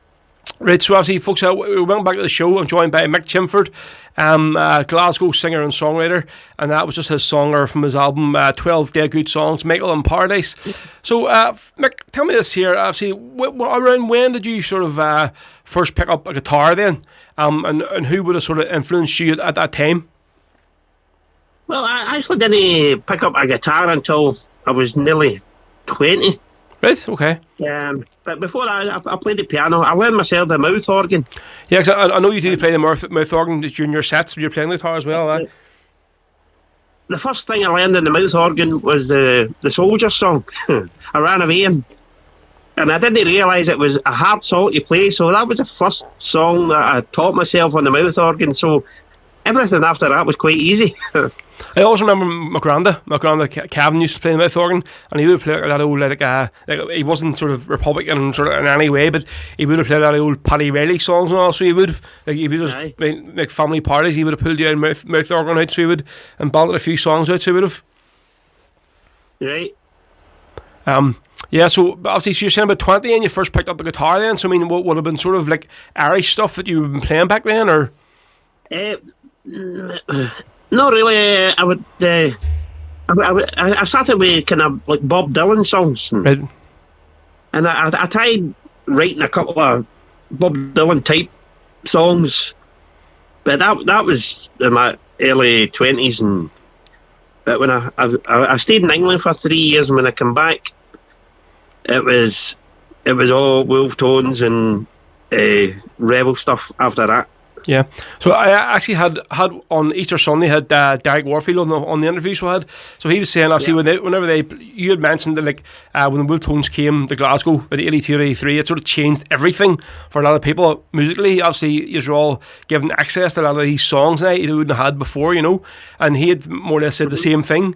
He said like whenever they first like got to Glasgow and played, he says they just couldn't believe like the response they got, and obviously ever since the band has just been like they're legendary over there, so they are, and they're playing there a couple of times a year. So tell us about the impact obviously the Wolf Tones come to Glasgow and sort of 82, 83 had on yourself.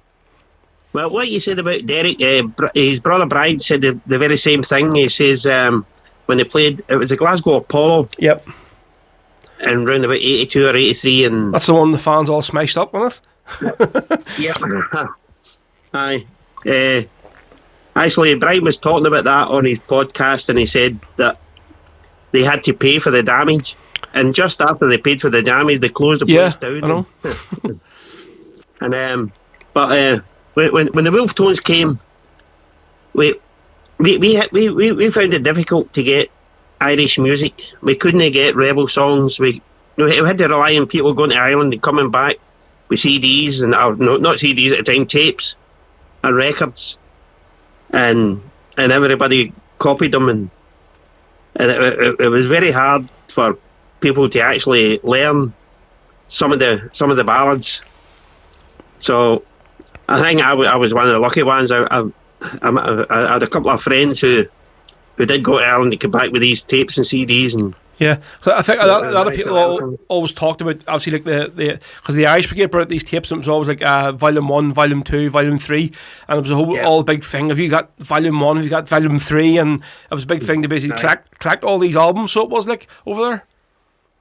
I remember right up to Volume 8, I think, and I remember the first time that I was on before the Irish Brigade, and it was the night my sister died. Right, okay. She was only 42. She died with Crohn's disease, and Jerry Glaskin says, "Look, if you don't want to do it, it's fine." And I said, "No, Jerry, we're doing it. We're doing it, and that's it." So that was the first time I played with the Irish Brigade. Was that over in Scotland? Was it? Yeah, it was in Lynch's, the old barns, Lynch's and the Gallagate. Lynch's? In 1993. Right. Just somebody had said there about Hugh O'Neill when you said about your dad being a slinger, but somebody read up on YouTube says a swinger, was he? But he says no, he says it was. He was a singer. He was a good singer. But no, he says a slinger was someone that basically attached the ropes to like when the cranes were coming down, to let the stuff off the floor or something, but something like that there anyway. So it was. So listen, Nancy, you your very first paid gig was in 1986 alongside the legendary Big Horse, known as Pat Boner. Big Pat, obviously from Shebeen now, and he's played along with another few well-known bands. So obviously, how did you and Big Pat first sort of hook up together, and then actually how much did you get paid back then for your first gig? Like, we didn't actually hook up. It was the pub itself that put us together. Right. It was a pub called the Fairfield in Shettleston, which is just short of Parkhead, and they put us both on, and we just played together, and it was funny because we all had one mic, right, between us, and it was lucky enough for me that Pat was left-handed because his guitar went one way and my guitar went the other way, and we actually had a good wee repertoire together, and I'd never. Pat introduced me to Panger Band. Yep.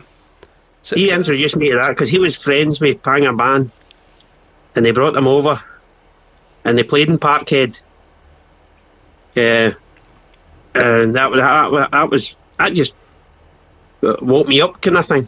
Don't actually talk about Buddy Pat's left-handed guitar. So it's still a touchy subject for me. See, I think it was about 3 years ago. I had Shebeen over to do the podcast, and I brought them down. Like they were actually playing over for the New Flute Band's anniversary weekend. So it was the gig. So they were staying in the place called the Farset in Springfield Road. So it's basically like a hotel / hostel kind of thing. And I went and got them picked up from the airport and all, and everything. Right? And the agreement was, right, go get yourself settled down, lads, and all four of you come down and do the podcast. So it was basically Pat, Timmy, Alan and Coach, and it was filling in for Podgy, and then JF was playing the drums well. So everybody come down except Pat, right, to do the interview. And I said to Alan, where's Pat? He said, he's not getting out of bed, he's too tired. I was like, we're ready to record this interview here. He says, tell the road going, fuck, I'm not doing it. I was like, right, okay. So listen, so Coach says, listen, look, I can play the songs because they were recording 3 songs for me, so they were right. So I said, I need a Pat here to play the guitar for it. So the Coach went. He says, Coach is a good bass player himself. Yeah, but he said to me, he says, I can play. He said, but I'm not left-handed. He says, Pat has a left-handed acoustic guitar, so I can't play the bloody songs. So literally had to run around try and find somebody to get the guitar down so Coach could play the 3 songs. And next thing, I was speaking to Pat that night, and he's like, not even like oh, I'm sorry, mate. He's like, oh, how you doing, bro? I was like, you serious?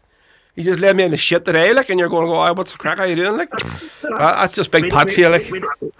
We had a similar experience in the Badlands. We were playing the Badlands, and I had the lights went down, and I fell through my guitar. I broke it. Right. And I had to get another guitar, and Pat was on before us. And I said, I'll get one off you, Pat. Oh, no, he's left-handed. I can't do that. And before him, Gary Ogg was on.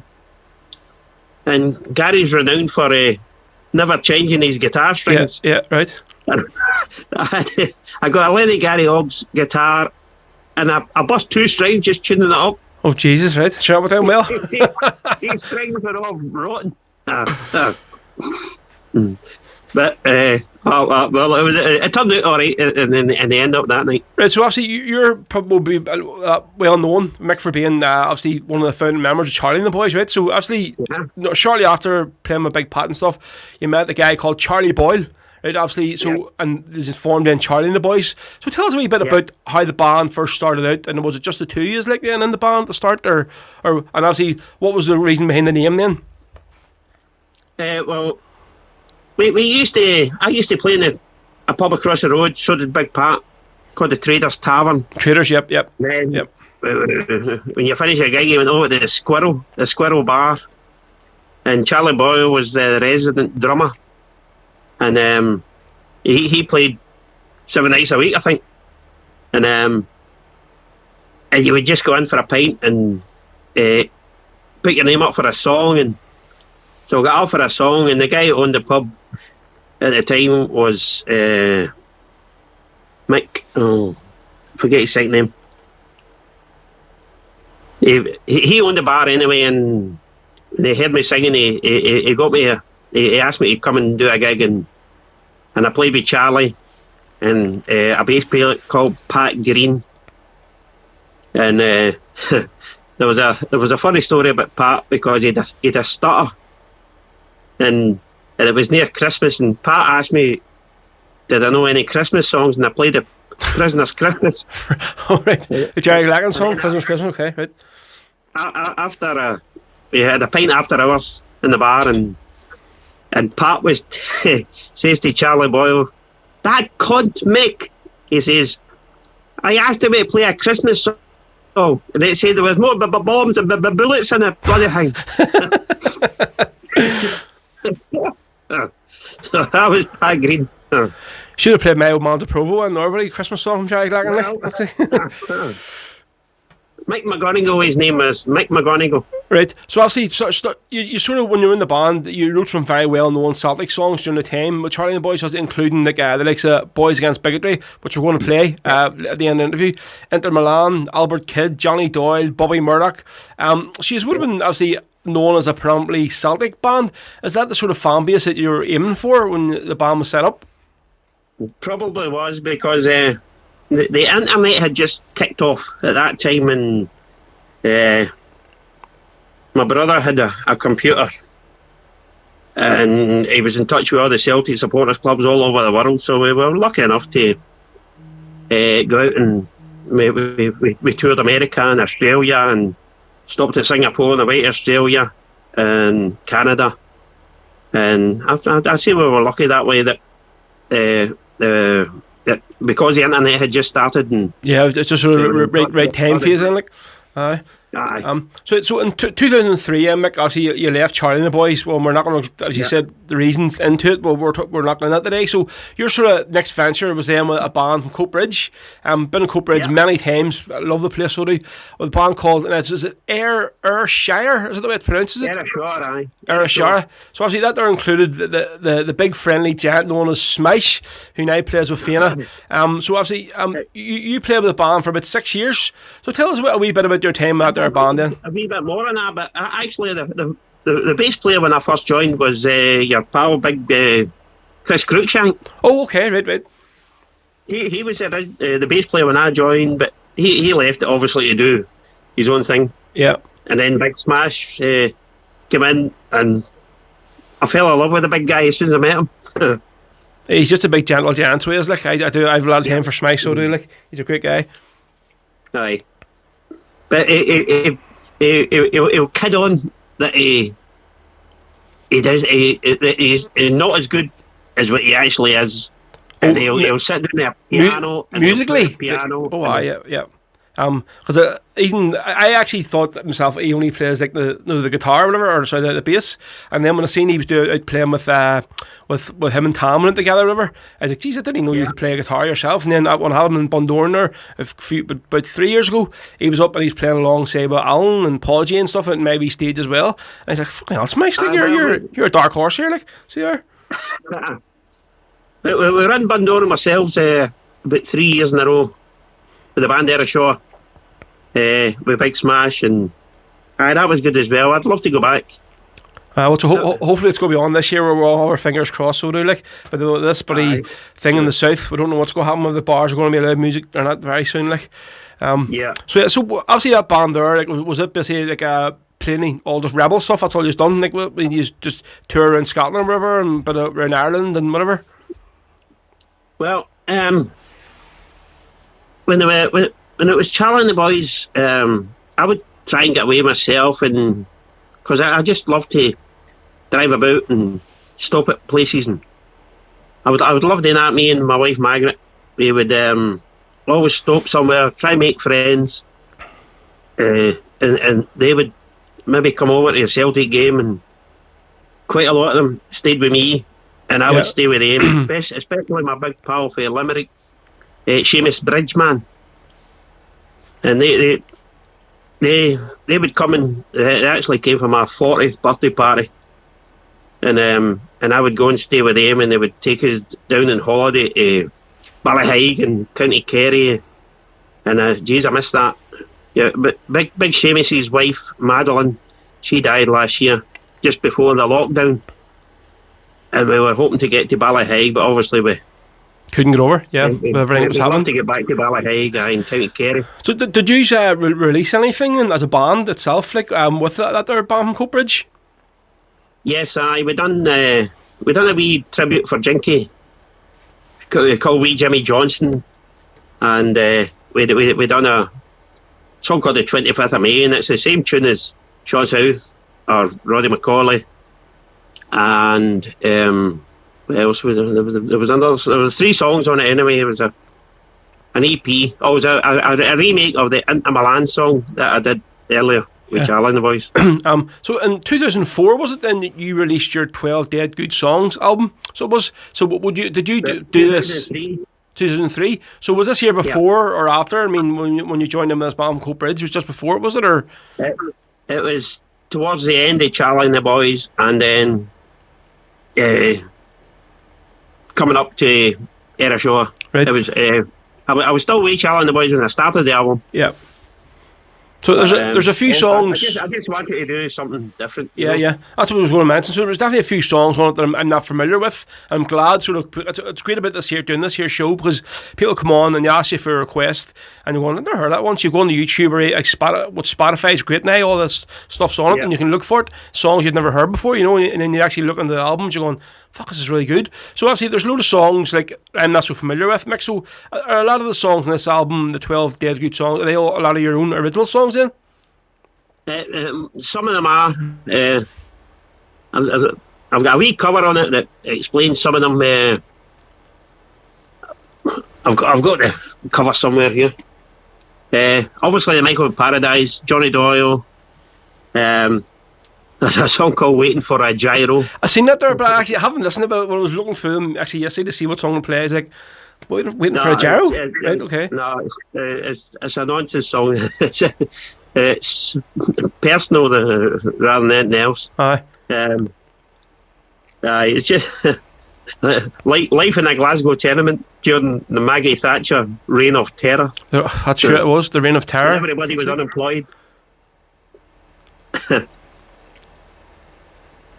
So obviously out there, did you release that there on CD? And the different one was first two, because obviously it's now it's on Spotify, and I mean, so what take it obviously. Then did you go into the recording studio and do that there? Because I know a lot of guys now they'll do a lot of the stuff in their own house kind of thing. It's a big expense to go and do that.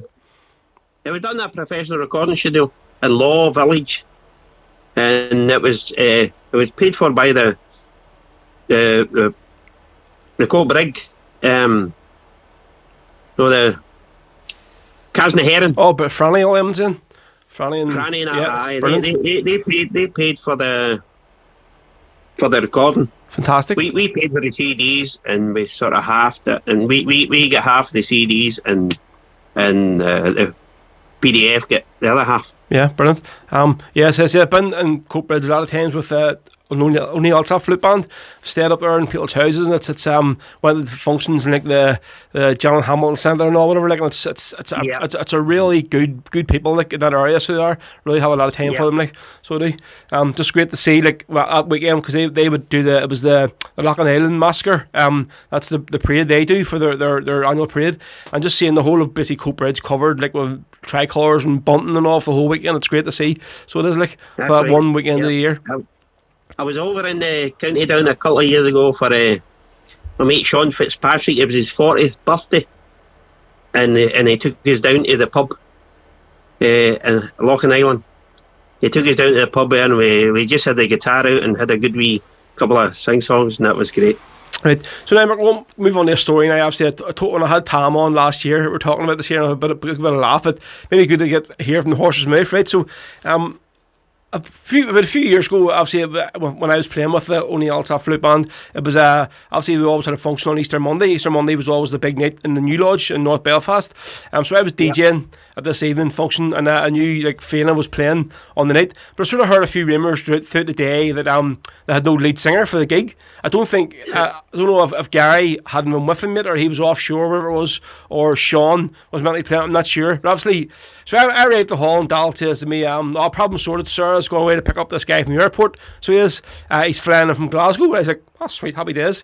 So then in lands yourself, right, into the hall, and I'm going like, you going, right, son, how you doing? And the first words out of your mouth from that, like, is there a guitar here for me, or where's the rest of the lads, where's the stage, whatever? But it was like, where's the nearest off license, big man? And literally you come back over with like 6 tins of Guinness and a bottle of Buckfast, and I beg your pardon, it was 10 cans of Guinness. Oh, sorry, 10 oh, sorry, Mick, there you go, that's the important thing, like, obviously, but being honest, you played like a blender set that night. See, that was fantastic. For my first time ever hearing of you or hearing you, So what was your recollection of that sort of first SOS call from Tom that day, basically seeing if you could come over and do the gig? Me and Margaret were sitting watching the racing, because it was Easter Monday, the Irish Grand Nationals on in the Easter Monday. and all of a sudden the phone calls. Big Smash says, "Can you catch the 5 o'clock boat?" Not a chance. I don't even get transport. And he says, "What about an aeroplane? If you can get me picked up." So he did get me picked up, took me to the airport. I jumped in the aeroplane. All I had was a bag with mouth organs in it. Oh, what did your missus say? Like, did you just say, "Listen, love, I had to go to Ireland here. They're looking me over there." Like? Oh, I says to Margaret, "Margaret, Ireland needs me. I have to go. My country needs me." So, we get picked up, took to the airport, jumped, and picked up at the other side in Belfast, and straight to the gig. And I think Tam says I had my slippers on. That's wrong. I never had my slippers on. I had a pair of soft shoes. But it was a great night, absolutely brilliant night. Aye, but madness, but like this, but everything with buddy that weekend with Tom, he's just like, I knew he was freaking out a bit, so he was like, I was like, how he's going to do this bloody gig, like? And he's like, I knew Big Smash had a guitar. Aye. I knew he had a guitar. So it was a great night, aye. And that's the first time I met you. Yeah, definitely. So good laugh. So listen, obviously nowadays, Mick, you're playing with Paddy McBride, right? So obviously you ever go out. I've seen you've advertised and playing in like St Vincent's and other places over in Scotland. Yeah. So obviously you either go out as Paddy and Mick or Mick and Paddy. Does it depend on like what sort of? Depends who puts the advert on. Right. Okay. Right. So obviously, Paddy outranks me now. He outranks you. So tell us. Outranks me now. Aye, it's Paddy and Mick. So tell us a wee bit about this here collaboration. Like, who does the singing then, or what's the layout of the band? Or the twos? Well, we haven't really got a name. We haven't got a name in the Brazen Head. They put us down as Narrow Water. Narrow Water? Jesus Christ. Right. It was the guy that owns a pub, Jan. He just made the name up, and he puts us down as Narrow Water. I don't know why. It's Paddy and Mick, and I would do probably most of the singing, but Paddy, Ham, and I, we both sing every song. And I first played with Paddy at his sister's wedding in Donegal. His sister got married, and Angela got married in Donegal to Sean, who I told you about earlier. And I said, it takes the pressure off me. If you come in and sing with me, that takes the pressure off me. So what is it? Is it two guitars, or what does he play, or what's No, he plays the whistles, and he was sitting bang a big bass drum, with the feet. Oh, the foot pedal, yeah. And he's not a bad chanter as well. So folks, listen. So we're going to do one more song here. Obviously, you sort of, with your association with Charlie and the Boys, Mick, it was obviously we'll have to play one of your songs. So we're going to do this one here. It's The Boys Against Bigotry. And look, this is a good version. It's on YouTube. So tell us a wee bit about this here song. Well, it started when Celtic took over in 1994 with Fergus McCann, and then they told us that we couldn't sing certain songs, and they specifically named Boys of the Brigade as one of the songs we couldn't sing. So there was a magazine called Chucky Arla, run by a guy called Tam Brawley, who was quite friendly with the Irish Brigade. He used to bring the Irish Brigade over, and he put the song in the magazine Chucky Arla, and basically say telling you songs that you couldn't sing. So we just had to put our fingers up and say, "Fuck you." we'll be singing them. That's it.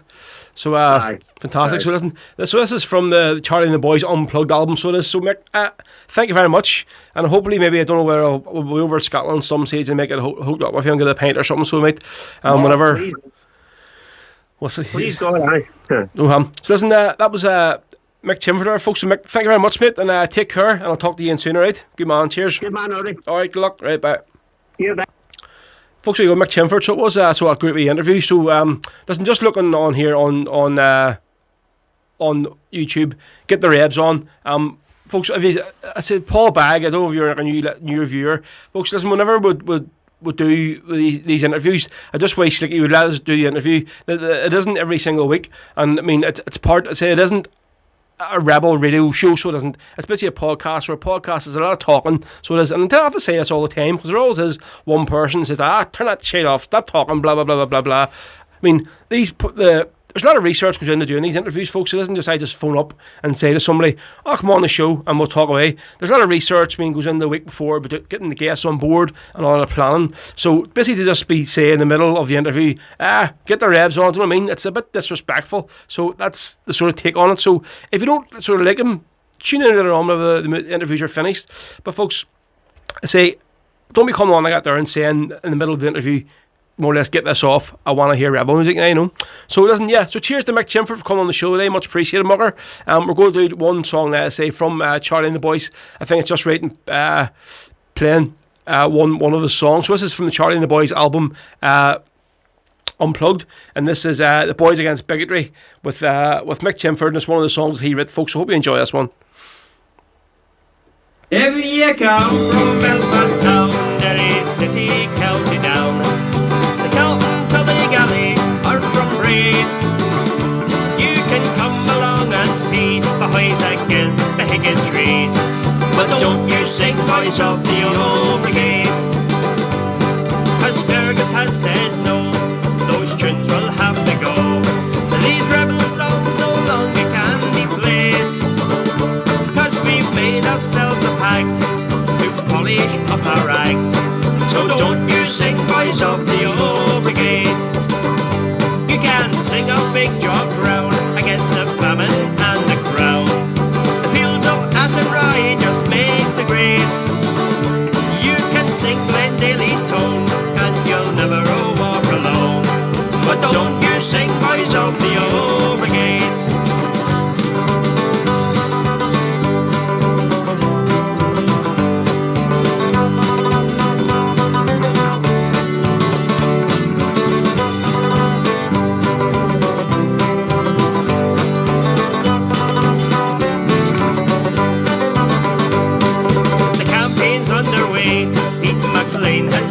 A loyalist through and through, it has been said.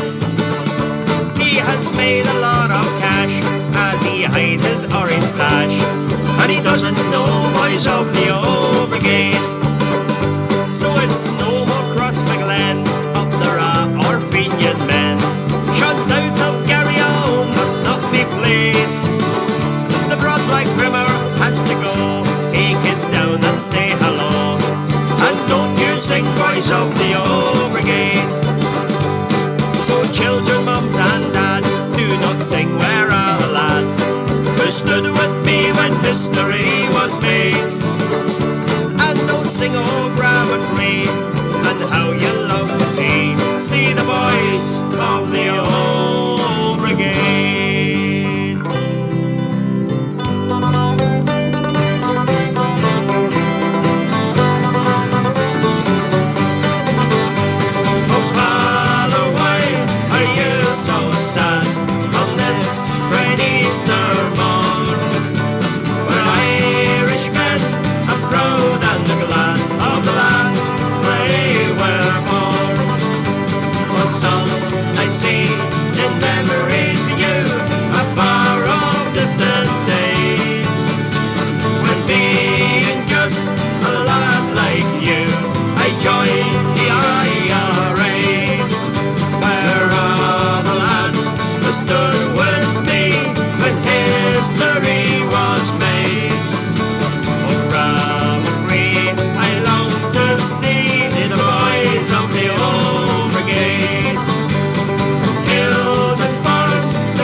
one, folks, is a song.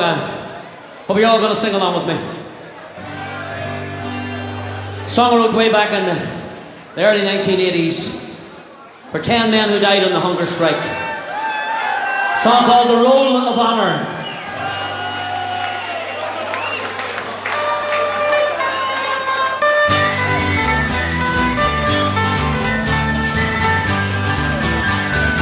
Read the roll of honour for Ireland's bravest men. We must be united in memory of the 10. England, you're a monster. I don't think that you have won. We will never be defeated while Ireland has such sons. In those dreary H-block cages, 10 brave young Irishmen lay, hungering for justice while their young lives ebbed away.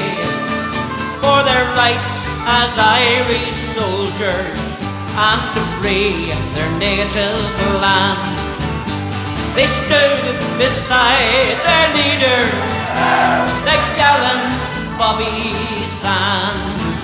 Now they mourn Hughes in Malachi, Ray McCreesh in Armagh Hills. In those narrow streets of Derry, they miss O'Hara still. They so proudly gave their young lives just to break Britannia's hold. Their names will be remembered as history unfolds. Read the roll of honour for Ireland's bravest men. We must be united in memory of the 10. England, you're a monster. I don't think that you have won. We will never be defeated while Ireland has some sons. Through the war-torn streets of Ulster, well, the black flags did sadly wave to salute 10 Irish martyrs, the bravest of the brave. Joe MacDonald, Martin Hurson, Kevin Lynch, Kieran Doherty. They gave their lives for freedom with Thomas McElwee. Michael Devine from Derry, you were the last to die. With your 9 brave companions, with our martyr dead you lie. Your souls cry out, remember, our deaths were not in vain. Fight up and make our homeland a nation once again. Let's hear you sing it now. Read the roll of honor for Ireland's bravest men. We must be united. We must be united in memory of the England, you're a monster. England, you're a monster. I don't think that you have won. We will never be defeated while Ireland has some sons. No, we'll never be defeated while Ireland has some sons. Oh, on the Jerry there for you. So the Irish Brigade there, folks. So we are now exclusively on YouTube. So it's a free for all. We can play what the hell we want, so we can. So yep, starting off the Irish Brigade there after the interview with the Irish Brigade with the Roll of Honour, and before that there with Charlie and the Boys featuring Mick Chinford with the Boys Against Bigotry from their Unplugged album. So England are 1-up. So what? Fucking screw them. They're not going to win this tournament. So they're busy. They 1-0 up at Wembley. Listen. They're obviously going to win a few games, but what does they all say? Anybody but England, folks. So anybody England's playing, we're going to be supporting them. And again, on Monday, we're all going to be supporting the Scots. So we are our Celtic brothers, folks, over in Scotland. Good to see a real good feel-good factor about the country over there. And I'd say there won't be many Rangers fans supporting Scotland over this tournament. They'd be sitting there with their England tops on today, I dare say, so they will. They're rats that they are. Right, so folks, as it is Rebel Sundays, and we are on YouTube, and we're not on Facebook anymore, you know what time it is.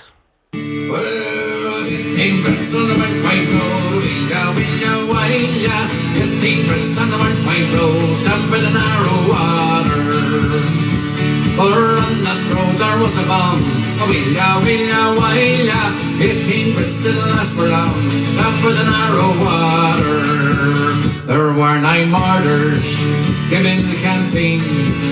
There were 9 policemen, nowhere to be seen. And the sergeant said, fuck it, they kicked the bucket. The day the murders came into the canteen. Well, Lord Mountbatten had a boat, a wheelia, wheelia, wheelia. Lord Mountbatten had a boat down by the snag o' waters. For on that boat there was a bomb, a wheelia, wheelia, wheelia. Lord Mountbatten didn't last for long down by the snag o' waters. There were 9 murders came in the canteen. There were 9 policemen, nowhere to be seen. The sergeant said, fuck it, they kicked the bucket. The day the murders came into the canteen.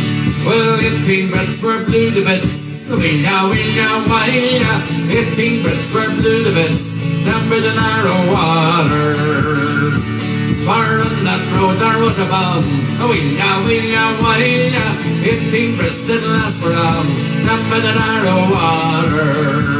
There were 9 murders came in the canteen.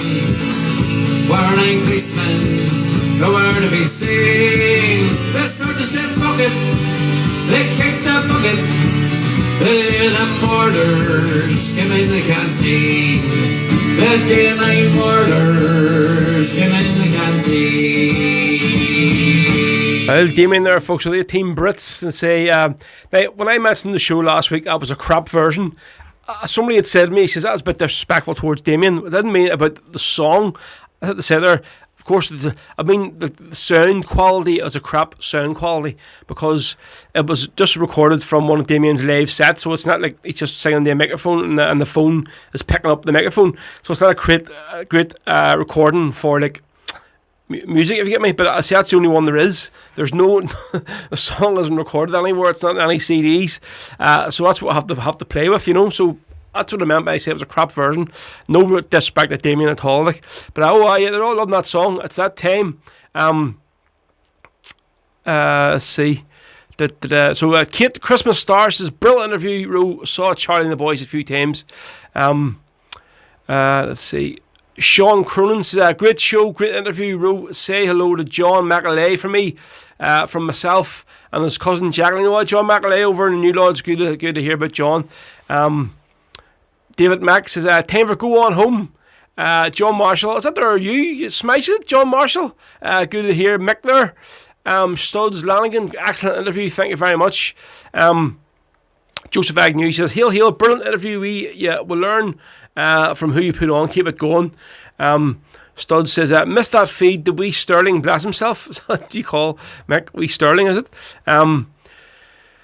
Derek Delaney says, live on the 4th of December by Damien Quinn. Yes, that was one of the conditions that I booked him for the gig. He had to play a Team Brits live, so he did. He won't let it back, it's alive unless he does play that song. Joseph McGoy says, did you see what Paddy Power done during the week? Gable End, Dublin City Centre. Yes, I did see it there. Madness, like, Jesus Christ. Our Carter says, just missed the interview, you may rewatch. Yes, lads, well, listen, the interview will be there to watch whenever, once the show's finished. Don't worry, you can go and watch it again. Mortar sandwiches all the way around. Oh, God, right. So what do we have here lined up next? Let's just see. We're going to, so that was the Irish speaker there with Rule of Honour. Before that There obviously we played 18 Brits. So we're going to do another Jerry Gleckon song. This time, of course, the Lockgall Ambush. We played Paddy Kelly, the Parade at Dungannon earlier on. And Paddy was obviously the leader on this day when the ambush at Lockgall. So this one is from Planksty Folk. My apologies, our sticks. And there he is, sure is, Big Ro. Smash, Muck. Good to see you all, Mucker. Thank you very much for tuning in. Good to see you're doing well. Mate, yeah, great to see you all, Mucker, this afternoon. Right, so yes, this is from Planksty Folk, recorded live in Rosie Joe's and Derry. Definitely one of the best live albums I've heard. Anytime I play any of these songs, I always say this album here, the sound quality and the production quality of it is absolutely fantastic. So here we go. This is the Lockgall Ambush, folks, from Planksty Folk, live at Rosie Joe's and Derry. Lovely live version. This is Rebel Sundays. We're here to 5 o'clock, so any more requests, get them on, and we'll see what we can do for you. The Lord Jerry Gleckon song this time, folks. One called The Lockgall Ambush. I've sung so many songs of fallen heroes. I really thought that I had said it all. But if a song can fill our hearts and raise our spirits, then I'll sing about our martyrs at Lockgall. When the Irish nation bowed its head in sorrow, sad sadness this country seldom known. For Monaghan has lost a gallant soldier, with 7 volunteers from East Tyrone. Oh, England, do you really think it's over? If you do, you're gonna have to kill us all. For until you take your murders out of Ireland, we will make them rue the blood spilled at Lockgall. It was all a warm and misty Friday evening. The scent of apple blossom filled the air. That village street seemed quiet and deserted, but hidden eyes were watching everywhere. The digger bomb had only reached its target. The trap was sprung, a gunfire filled the air. The SAS did not take any prisoners. Shoot to kill, their orders were quite clear. Oh, England, do you really think it's over? If you do, you're gonna have to kill us all. For until you take your murders out of Ireland, we will make them rue the blood spilled at Lockgall. They butchered dead brave volunteers that evening. They were kicked and punched in case they were not dead. They dragged their bodies up and down that village, and they filled their bodies full of British lead. Do you think it will teach us all a lesson? Such savagery, the whole world was appalled. Don't you know that there are 20 more men waiting for everyone you butchered at Lockgall? Oh, England, do you really think it's over? If you do, you're gonna have to kill us all. For until you take your murders out of Ireland, we will make them rue the blood spilled at Lockgall. Farewell to Paddy Kelly and Jim Lina. No more you lead your fighting unit forth, side by side with Paddy McCarry, Tony Gormley. You died to drive the British from the north. Declan Arthurs and the youthful Seamus Donnelly.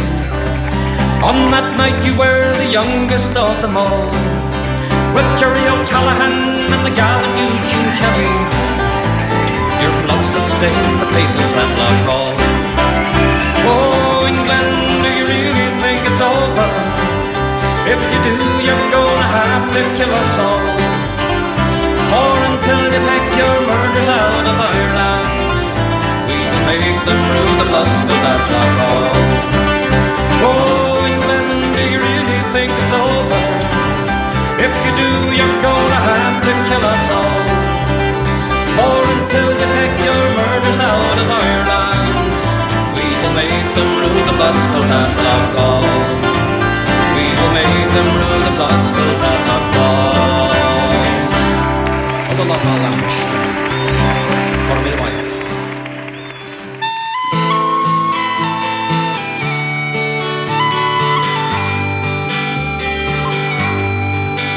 On the first day of January 1892, they opened Ellis Island and they let the people through.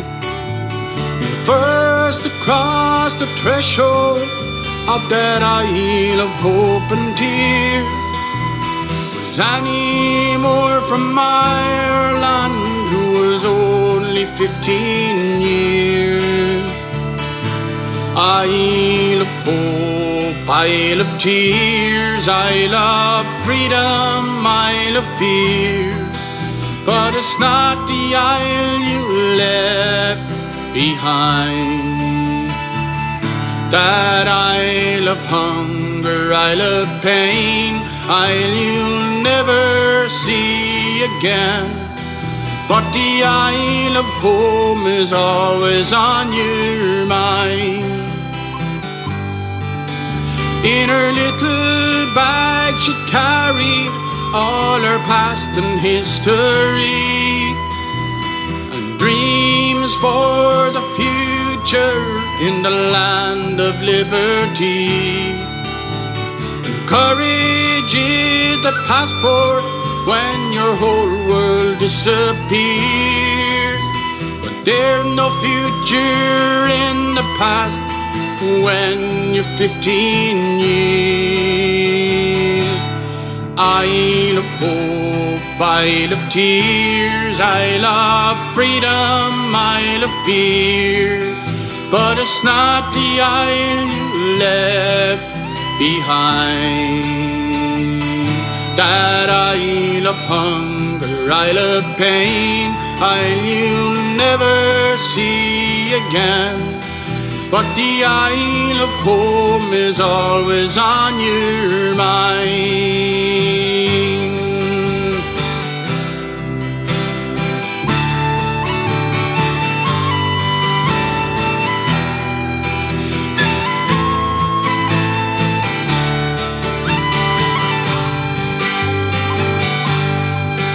When they closed down Ellis Island in 1943, 17 million people had come there for sanctuary. In springtime when I came here and I stepped onto its piers, I thought of how it must have been when you're 15 years. Isle of Hope, Isle of Tears, Isle of Freedom, Isle of Fear, but it's not the isle you left behind. That Isle of Hunger, Isle of Pain, Isle you'll never see again. But the Isle of Home is always on your mind. Isle of Hope, Isle of Tears, Isle of Freedom, Isle of Fear, but it's not the isle you left behind.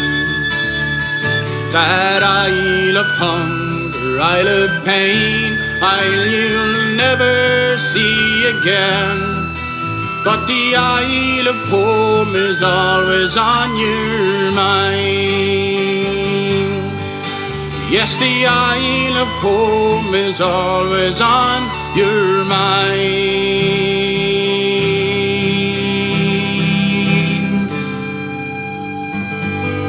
There we go. So Peter O'Connell there for you with Isle of Hope. And of course, Peter is with the band Clover. That there's from Peter's own debut solo album, so it is fantastic. And big shout out to Peter and Podrick as well from Clover, who climbed up that big massive mountain there, and was it in County Cork? Yes, here, lads. Not sure if any are tuning in today, but yeah, fair play to us. And Podrick had a nice tin of Guinness at the top of the mountain, so he did. Fair play to him, Mucker. It looked very nice indeed. Not going to get up another big mountain myself very, very soon, so I am. So, thinking where we're going to do it, but thinking about doing some like a charity thing. If it's going to be like maybe again for suicide awareness, like a mountain climb, just something to push towards, maybe up the Mourns again or something like that there. I done the Mourne Mountain climb about 3 years ago, maybe 4 years ago, for the Celtic Foundation, and it was with the Ergo Brass Celtic Supporters Club, and it was fantastic. Like, see getting up there. The hardest part was actually walking down, so it was, because you were really trying to stop yourself from running down the hill. But you were busy walking down like sabres. But yeah, it's a fantastic experience. So it was. And when we done the big, the massive huddle on the big field at the top of the Mourne Mountains, it was like, well, but got nearly 300 Celtic supporters, all Celtic caps on, just doing a massive huddle. It was fantastic. So it was, yeah. So you go, folks. So any more requests? Come on, get them in. Martin Heaney says, I'm finally sitting down to watch the show today. Bloody slave drivers in this house. Dinner's near done. And why it's a Sunday? You go on about it every single week. Why are you kicking on about it? It's your job on a Sunday to make a dinner. Just fuck up and just do dinner, will you? Right, Daniel Steele says that, well, wrote any chance of the Wolf Tones tune in Belfast from the Rebels and Heroes album? Great show as always from Perth, Australia, if you can. I'll have to look in that. Is that a song called Belfast, Daniel? From the Wolf Tones? I'll have to make a look at that there. So, folks, yeah, I've just put in the wee link as well there. It's pinned to the top of the page in the comments section on YouTube here. If any of us can, please donate something to the show. Much appreciated. Anything you can, big or small. There's also a wee link here. I think it's, I'll try and get this right, up here somewhere. Is it? It's over here. It's like a wee PayPal. Yep, there. Let's see. I'm just looking on the screen now. It's about 6 seconds behind, so it is. So I'm watching it. So it's over there somewhere. Anyway, it's a wee PayPal QR code. So you can basically just scan your phone over the wee code, and it'll bring you straight to PayPal, folks. And again, it helps the show. Because say I could be out working the day on a Sunday doing a gig, but I'm sort of here doing the show, so I want to commit to doing the show on a Sunday. But I say it still sort of needs to be sort of viable to be working here, you know. So if any of you can donate, folks, I'd be much appreciated. Anything you can, as always. And there is a great group of people every single week that donate something towards in PayPal or at the same wee bank transfer or something. So folks, thank you. Hugh O'Neill, we're going to play the four-leaf clover. Studs Lanigan says beneath the single banner. He's looking at there. Joseph McGuire says, I played a song, a tune last week. Can't remember it. PP something was there in Gibraltar. What? Gilmerter? PP something was there in Gibraltar. I can't understand there, Joseph at all, so I can't. Doesn't make any sense. Right, so what we're going to do next? We'll do a wee tune for Elaine, Marty's long-suffering wife. So that's for this song. She's looking for a bit of a helicopter song. So we're going to do this here one. This is from the Druids album, Starry Play. Still one of the greatest Rebel albums ever released over the last lot of years. Fantastic, so it is. It's just a shame the band have sort of cut all their ties with Rebel music altogether now, and they'd rather be basically a wee fiddly-dee band, play music to American audiences instead of all them Yanks and bloody plastic patties over there, you know. It's just a shame. So it is, because we're like one of the premier Rebel bands in this country until they sold their soul to the devil, or sold their soul to the Joe Biden and all them's over there. So you'll get what I'm saying. Anyway. So this is the Druids Sorry Play album with a helicopter song, especially for Elaine. Here we go.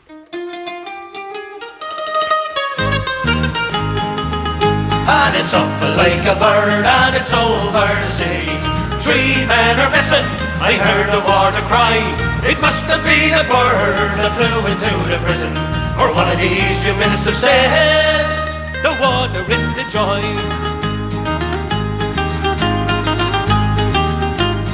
Early one morning as the Frenchmen they were sleeping, a little helicopter, it flew across the sky and down into the yard where some prisoners were walking. Get ready for inspection, said the water in the joy. And it's up like a bird and it's over the city. 3 men are missing, I heard the water cry. It must have been a bird that flew into the prison, or one of these new ministers says the water in the joy. Down into the yard, to the pushing and the shoving. 3 of the prisoners that climbed upon the bird, and up and away she went into the blue sky. I think you'll never find them, said the water in the joy. And it's up like a bird and it's over the city. 3 men are missing, I heard the water cry. It must have been a bird that flew into the prison, or one of these two ministers says the water in the joint. Over in the dog, they were drinking gin and brandy. The minister for justice was soaking up the sun. I take this little message, some prisoners had escaped. I take you straight to Provo, set the water in the joint. And it's up like a bird and it's over the sea. 3 men are missing, I heard the water cry. It must have been a bird that flew into the prison, or one of these two ministers says the water in the joint. I search every home, search every nook and cranny, and let no man rest until these men are found. For this cannot happen to a law and order government. I think you never find them, set the water in the joint. And it's up like a bird and it's over the sea. 3 men are missing, I heard the water cry. It must have been a bird that flew into the prison, or one of these two ministers says the water in the joint. And it's up like a bird and it's over the sea. 3 men are missing, I heard the water cry. It must have been a bird that flew into the prison, or one of these two ministers says the water in Mount Joy. There we go. Soon the helicopter song from the Druids. Joseph, I got you nice, who says you were talking about a well-known Republican, West Belfast, one of the crew. You done a Chardonnay for him. Yes, it was a song called Pee-Pee Rooney, a song called Peter Rooney, the Ballad of Pee-Pee Rooney, from Damien Quinn. So it was from St James's. Yes, that's it nice. And you start laying it all out, all these different things. I understand. I just couldn't understand what you were saying. Yeah, he was over in Gibraltar as well. So he was. So yeah, that's a fantastic song written by Damien Quinn. So I played it last week, so I don't think I'm going to do it this week again. I'll maybe get it on next week for you. I keep saying I don't like doing the same bloody stuff, I mean, over and over and over and over again every single week, because it gets boring, you know. There's so much Rebel songs we can play. So yes, and that's what the song is you're talking about. It is, yeah, the Ballad of Pee-Pee Rooney. John Boy McElhenney, any chance of come out, you black and tans, please, Ro? Yes, I can do it for you. Joseph McGoy, right? And Celine says, love listening to the guests. Happy days. Right, Studs Lanningham was looking beneath a single banner. I played that one there from the Irish Brigade last week as well, mate, so maybe give that there another one I missed this week. Right, so I never play any Hugh's requests, so I don't, and he always starts whinging. But did you get your WhatsApp sorted, Hugh? Any further on with it, or what's the crack? I'd say a man of your own age could get that done, not a problem, like. So he was looking at 4-leaf clover, and I like this wee live version. This is from a bar that's hopefully going to be getting the Rebel music back going from the 21st of June, the first weekend since the 21st of June, when they're allowed to have music on, the first Rebel Sunday.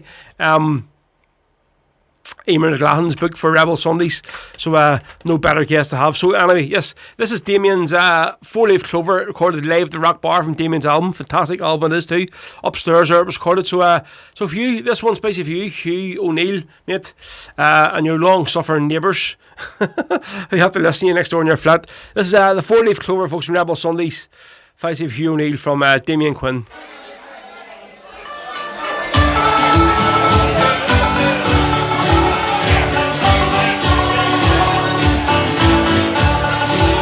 With a 4-leaf clover on my breast, and a green and white upon my chest. It's such a joy for us to see that play football the Celtic way. It's been 10 years, long time indeed. We stand with pride, we took defeat, our beloved team, our ancient ground has been rebuilt at Lamprey Park. With a 4-leaf clover on my breast, and a green and white upon my chest. It's such a joy for us to see that play football the Celtic way. McCanny rode the winds of change, and things he brought will not remain.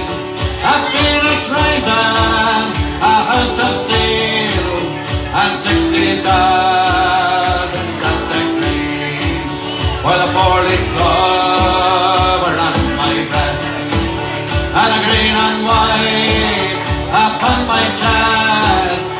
It's such a joy for us to see the play football the Celtic way, while the work is done and the stage is set, and the Celtic dreams can now be met. In a sea of dreams we hear the strain. Let's sit and watch the champions play. Let's see us all while the 4-leaf clover on my breast, and a green and white upon my chest. It's such a joy for us to see the play football the Celtic way, while the 4-leaf clover on my breast, and a green and white upon my chest. It's such a joy for us to see the play football the Celtic way, the play football the Celtic way, the play football the Celtic way.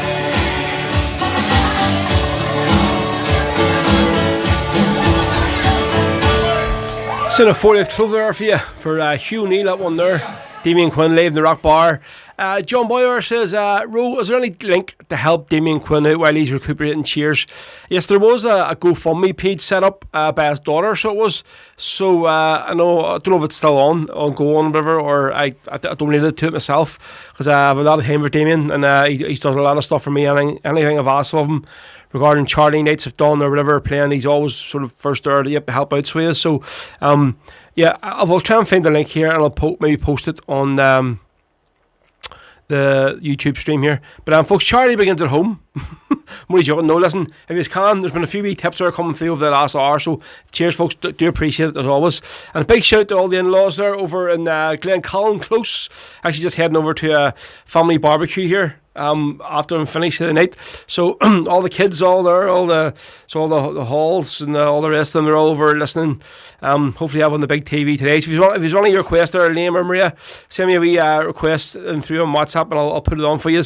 All the kids are out enjoying the sun at the back, so I'm stuck on here in this roasting hat for the studio while all the rest of them are over there drinking and having a bit of crack. Sure, what else you be doing on a lovely sunny day here in West Belfast? Well, exactly, sitting over drinking and enjoying a barbecue, not stuck on here in this roasting hat studio. Right, so what do I have lined up here next? Let's see, what did I put on here?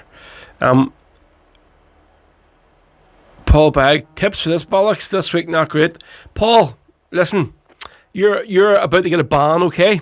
So consider that they're your last post on the feed. So cheerio, you absolute arsehole. That's all I can say today, okay? So cheerio, mate. Right, I'm just trying to see what I line up there again next. Right, so John Boy had asked me for come out to Black and Tans. So he did. So we're going to do it there now, if you mate. And this is a version from Chris Carney. From Chris Carney, live in Potter Browns in Dublin, and it's great to see Potter's doing so well. I've seen Aidan got himself a wee outdoor seating area in the back of the bar and the side as well, and it's he does a lot for all these bands, so it's great to see the public flocking in and supporting his bar while he can still serve during these restrictions. So this is from Chris Carney's album Live Potter Browns. Come out to Black and Tans, and there's a great wee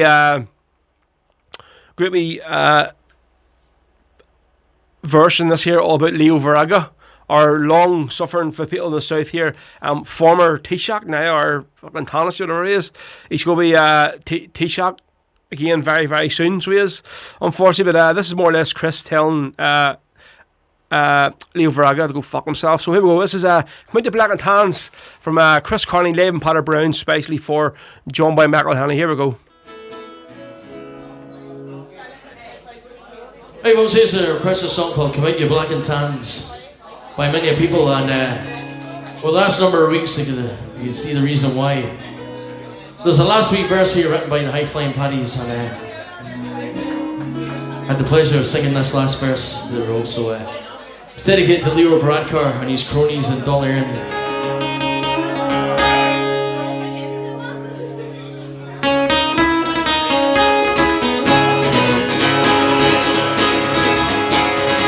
I was born on Dublin streets where the later drums beat. There's plenty English speak the walked all over us. And every single night, so when me dad would come home tight, he'd invite the neighbours outside with this chorus. So come on out to my lacking times, come out and fight me like a man. Show you why you pay what meadows down in Flanders. Tell her how the IRA made to run like hell away from the green local lanes of Kilashara. Come let us hear you tell how you sung the great part out.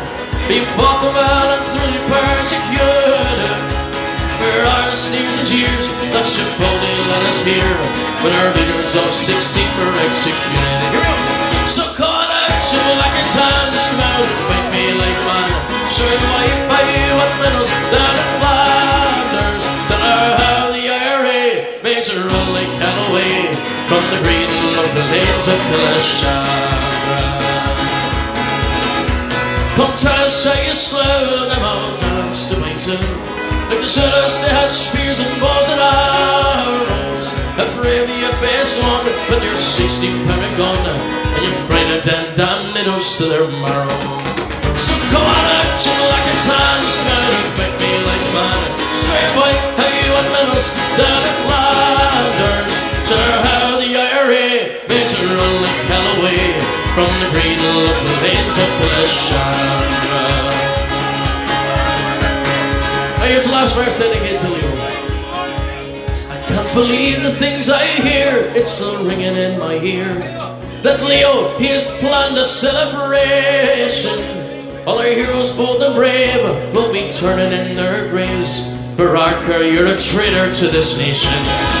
So come on out, show like in time, just come out and fight me like a man.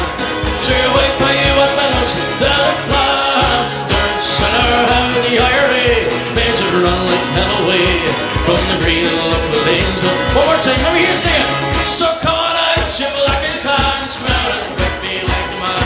Sure you wait for you what medals down in Flanders. Tell her how the IRA made you run like hell away from the green local lanes of Kilashara. Times.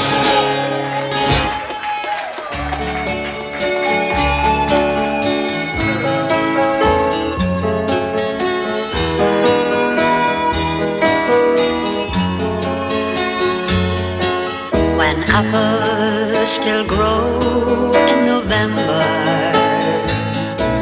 when blossoms still bloom on each tree, when leaves are still green in December, it's then that our land will be free. I've wandered her hills and valleys, and still to my sorrow I see a land that has never known freedom,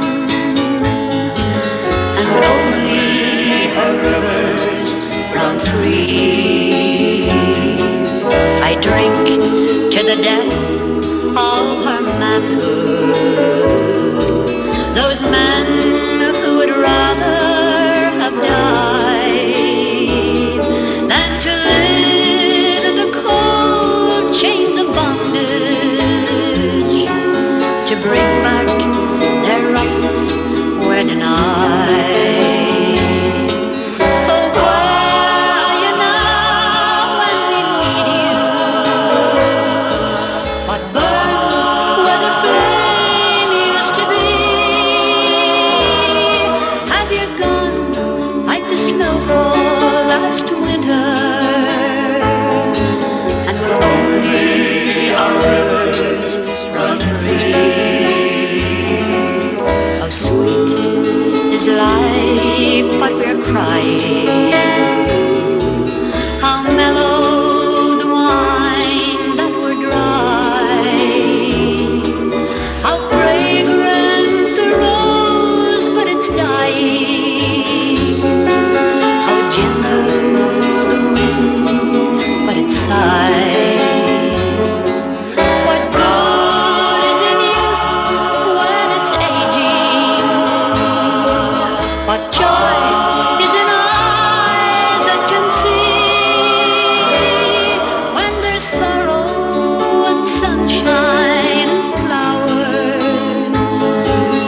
till only our rivers run free.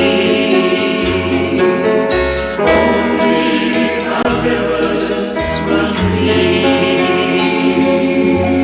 There we go. Sound of Kathleen Largier, Only Our Rivers Run Free. That's spicy for my mother and father-in-law, Liam and Maria Hall, all the rest of the clan over in Glencolin listening today to the show. All the kids at the back there having a bit of crack. So, yep, I'll be over soon. Hopefully as soon as the show's finished, they get a lovely big barbecue today. Stuz Lanigan says, Kathleen Largy, brilliant. Yes, Chris Carney is some chant. There definitely is, mate. Yep. So Croatia were pish on the row. Well, that seems off to a great start, isn't it? England 1-0, like, fuck's sake. Raheem Sterling. But sure, listen, it's all about Scotland tomorrow night, folks. Everybody should be getting behind the mighty Scots tomorrow, so they do. I don't know, that'll piss off the English even more. Listen, I just seen there, so I've got one, just watching now, I've got one dislike, one of these. I wonder who out there is who's giving me one of them, eh? Paul Bag. Is it Paul Bag or Ball Bag? Not sure. Looks and sound the same, so it does like. Right, what are we going to do next? Right, so we're going to do a bit of the Blarney Pilgrims this time. Cracking album this here one. It's found on Spotify. From their album Marching Down Sackville Street. So it is. So I know Mick's a good friend of the band's. A good friend of the guys from the Blarney Pilgrims. I often request some of their songs. So this is the Fighting Men Across McGlen. A wee bit slower, this one. You normally hear it more upbeat and fast, but still it's a class version. This is recorded live. So here we go, folks. This is Rebel Sundays. We're down to the last hour for you. Have another hour to go till 5 o'clock. This is the Blarney Pilgrims, folks, with the Fighting Men of Cross McGlen and myself, Ro, here on Rebel Sundays, exclusively live on YouTube for another hour at least. Here we go.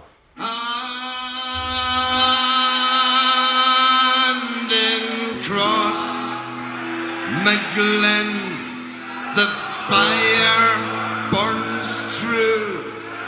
The patriotic flame will never die. And when you hear the battle cry, it will be those fighting men from across the glen. I'll sing a song of the bravest men, that famous fighting unit from Armagh. They are the men from across the glen, among the bravest Ireland's ever saw. And in Cross McGlen, the fire burns true. The patriotic flame will never die. And when you hear the battle cry, it will be those fighting men from across the land. At night you hear bazookas roar, arm lights are heard across the land. The IRA, their spirits soar, they know the reckoning come to hand. And in Cross McGlen, the fire burns through. The patriotic flame will never die. And when you hear the battle cry, it will be those fighting men from Cross McGlen. Here we go!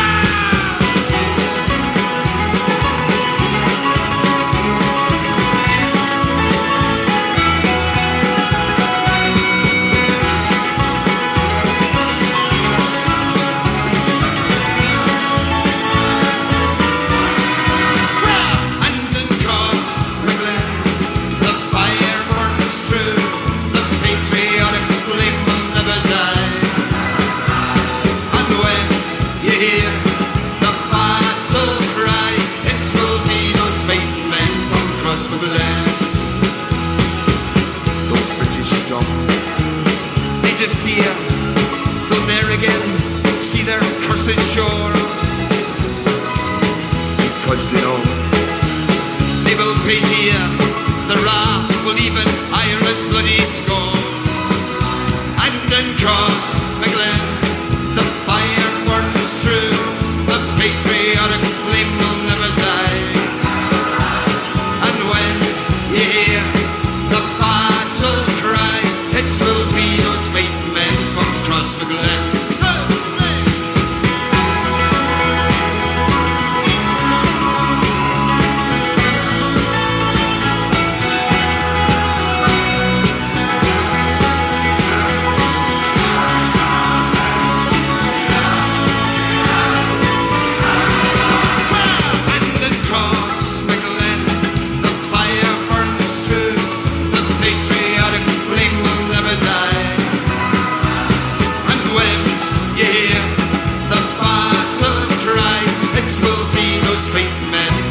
across the glen. We'll not give up until we're free, till Ireland is out of British hand.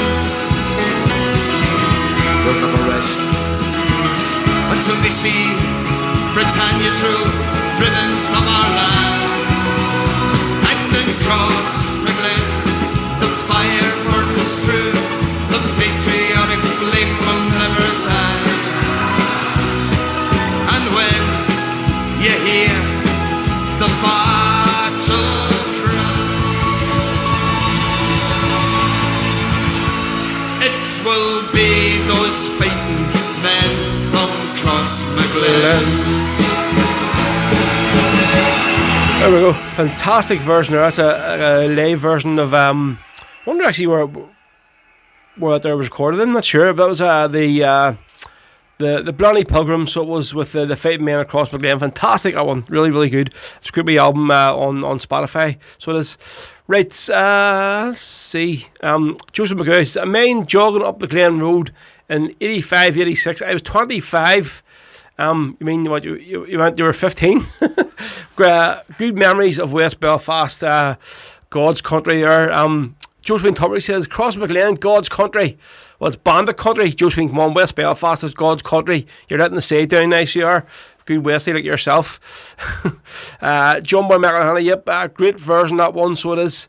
Right, so we haven't done any actually Wolf Tones today, so we haven't, and we're on YouTube, so we're lucky enough, we're not going to get cut off. Hold on a second, right, so Derek Delaney says, Ro, would you please play Kevin Miles, Celtic My Heart and My Soul for Val? Thanks. Right, look, and I think that's one of the songs Tony Coleman sent me, so I'll have that there.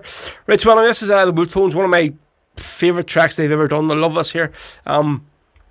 Going way back to the era of this one. This is Admiral William Brown, so it is cracking tune. Here goes. So this is the Wolf Tones, folks, from Rebel Sundays. Bit of a recorded one. This is in live. This is a Groovy studio version of a couple of versions of this song, the Wolf Tones. This is the best version I have. So this is the brilliant Admiral William Brown from the Wolf Tones, folks, on Rebel Sundays with myself, Ro.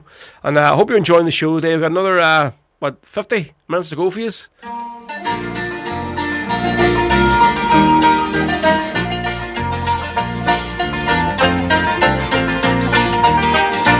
From a county Mayo town came a man of great renown. As a sailor and a soldier was none bolder. He went to America at an early age, they say, as a cabin boy to sail the wide world over. Then adventure took him south to the De La Plata mouth. San Martin was on the route in Argentina. So 3 whaling ships he bought, and Brazil and Spain he fought, and freedom then he sought for Argentina. Now Admiral William Brown, you're a man of courage shown, and in battles fought, the odds were all against you.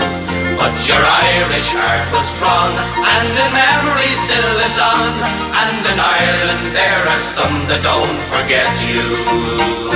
On St. Patrick's Day it's told, you had many victories bold. You defeated all invaders, thugs and bullies.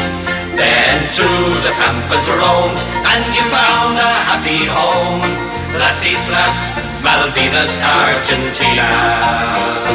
He had heard of Irish hands in an oval gallant band that helped to free the land called Argentina. He had heard with great acclaim the Patricio's name and fame when in 1806 the British came for slaughter. And to this very day in the Argentine they say the English ran away from Buenos Aires to the islands further down, and they took them for the crown, Las Islas Malvinas, Argentina. We remember William Brown and his land of great renown, the invader of the islands from your country. When in 1833, where by pirates forced to flee, and in Ireland faithfully. And the people that went to the Argentine when you to escape the English laws of wars and famine. They have proved a loyal crew, just like all the Irish do. Las Islas Malvinas, Argentina. The old colonial days and the cruel English ways, with our thunder plunder we will teach the natives. For the Brits are going to war, just like Whitelock did before, with her ships and guns and drums and flags and banners. In the Empire days of old, when they murdered for the gold and paraded it around the streets of London. Oh, no human rights were given to the natives dead or living. Las Islas Malvinas, Argentina. In the Argentine he died, Father Fahim by his side. 57 was the year his country mourned him. A hero of the nation, he's remembered with the nation throughout the world where freedom still abounds. And the Southern Cross take note, where bold Willie Bulfin wrote, the Irish still support you, Argentina. With the empire tumbling down, let no paddies back the crown. Las Islas Malvinas, Argentina. With the empire tumbling down, let no paddies back the crown. Las Islas Malvinas, Argentina.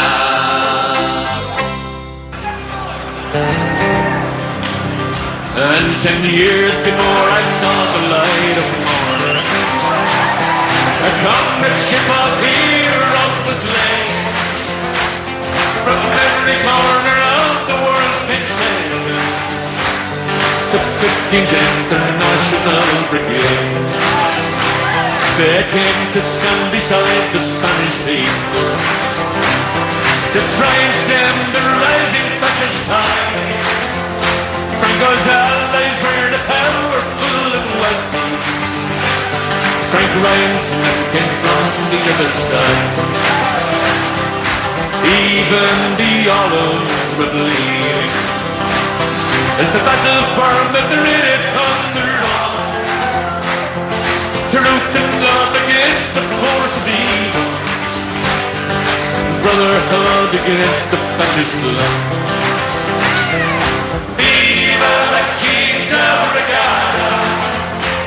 No pass around the pledge that made him fun. Adelante is the crier on the hillside. Let us remember them tonight. Bob Hillard was the Church of Ireland pastor.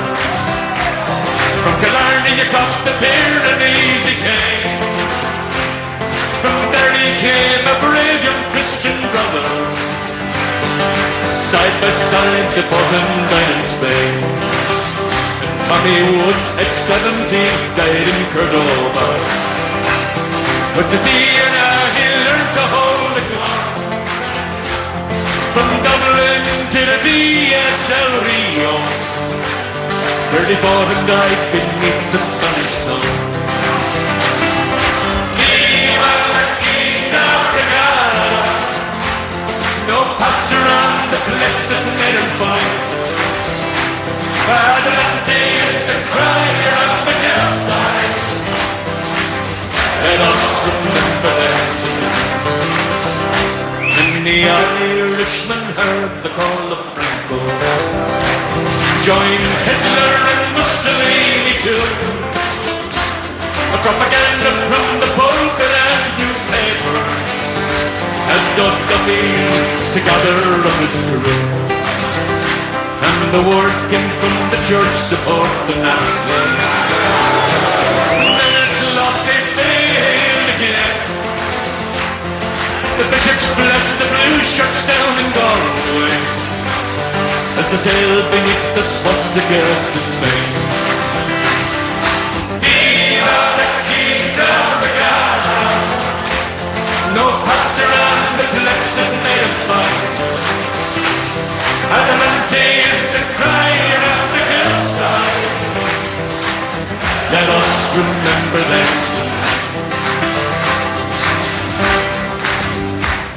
this song is a tribute to Frank Riley. It's Conway and Vinnie Cody too, Peter Daly, Charlie Regan and Hugh Bonner. So many died at Enmutnip of the year. Danny Boyle, Liza Brown and Charlie Dunphy. Liam Thompson and Jim Streety from Short Strand. Jack Nalty, Tommy Patton and Frank Conroy. Jim Foley, Tony Fox and Dick O'Neill. Viva la guitarra regata. No pass around the place that made it fun. Adelante is the crier of the hillside.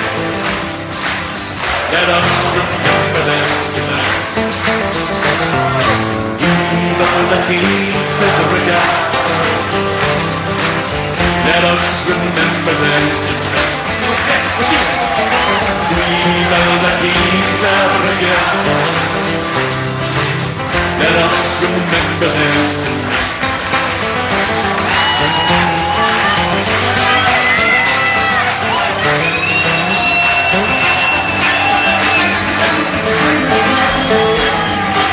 Well, Christy Moore, folks, live at the legendary Glasgow Barrowlands with, I think there's Declan Sinnott, as we'll say him. He seems to be his right-hand man these days with the old other guitar, and he's pulling off some chords there, fantastic. Yeah, that there's from a concert, I think it was actually, you can still get it on BBC iPlayer. So it was, I actually never watched the whole first concert, the whole concert itself, but there's a clip took of that song from that concert. Christy Moore, of course, with Viva la Quita Brigada, and then before that there, the Wolf Tones with Admiral William Brown. That is loving that today. Des Damon, just after he talked about Mick Chinford. Mick Chinford wrote some very funny songs, slagging regulars in pubs. He's singing. I still remember some. The Fish, John Salmon, Poor Waddy, and the Ballad of Hugh Aiken. Best song with Dan for my hole. Mick, he's definitely a character. So he is like. Let's see. Derek Delaney says, Rogue, do you please play Kevin Miles, Celtic, My Heart and My Soul. Yeah, it's a class song. I found it on Spotify there. David Mack was looking Go On Home British Soldiers. Go have that there lined up as well before we head home today. Let's see. Studs Lanyon says, Glasgow Barrowlands, hottest place on earth to watch a Rebel concert. Yeah, they've never been. So there's no Rebel songs on that. Is that the album, Hugh? The one on BBC, is it? Well, that doesn't surprise me at all. So it doesn't like. Right. So yeah. So for let's just check in here again. Who asked for this one? For the Derek. So Derek, and this one's special for Val. So he's looking for Kevin Miles with Celtic, My Heart and My Soul. First time I heard this song was actually when Tony Coleman's show. He used to do a show on a Wednesday night with his son Declan. It was like a Celtic show from his bunker, and he would just play a lot of Celtic songs, and he had some great guests on. My favourite, I think, was Paddy Bonner. So it was, yeah, and that's the first time I heard this here Kevin Miles song. He used to play it every single week. It's fantastic. So we'll play it next. But just heads up, you know the Tuesday night shows I've been doing, folks, over the last lot of months, called Row Interviews. So it's coming up to episode 5, I think, is it? So the next one is going to be on Tuesday the 29th of June. And sitting here beside me in the studio is going to be great friend of our family, Danny Devaney, of course known as Danny D. Danny's an ex-political prisoner, and he's probably more made famous worldwide for his murals. He's a very talented mural artist, and if any have seen the big Bobby Sands one on Sevastopol Street at the Sinn Féin office, Danny originally painted that there, and I'll say it's been updated a few times, changed a bit, but that's Danny's mural. I think it's actually the most photographed mural in Europe, so it is, if not the world, but it's definitely the most photographed mural in Europe. Whenever anybody comes over here for a tour, that's one of the first places they want to get brought to, the Bobby Sands mural on Sevastopol Street. So yeah, Danny is going to be in the studio, and it's actually not the first time I've had him on the show. Whenever I've done the audio interview done about 3 years ago for the one about the burning of Long Kesh, it was with my dad Kevin, Danny Devaney, Jim McCann and Paddy Malloy, and Big Zach was up as well. Zach Smith was playing a few tunes on the flute for us, and literally 4 of them could not get a word in edgeways because Danny constantly talking and butting in. So he said we'll have to give him his own slot. So yeah, it'll be a really great interview. Danny has a great story to tell us for us. So look, that's going to be on the 29th of June, folks. And also the next one after that there, obviously we're in the whole months now of the hunger strikes. The end of July. It's just to be the time. It's just to be confirmed. But I think I have Pat Sheehan that's going to be coming in as well, and he's going to be talking about his whole experience of the hunger strikes. Pat is a current Sinn Féin MLA, so he's an ex-prisoner, and he basically was one of the last ones to go on hunger strike before it was called off. So yeah, Pat's going to be coming in the studio as well, give his busy story about the hunger strikes. Looking forward to that. Right, so especially for Val and for Derek, this one is Kevin Miles with Celtic, My Heart and My Soul.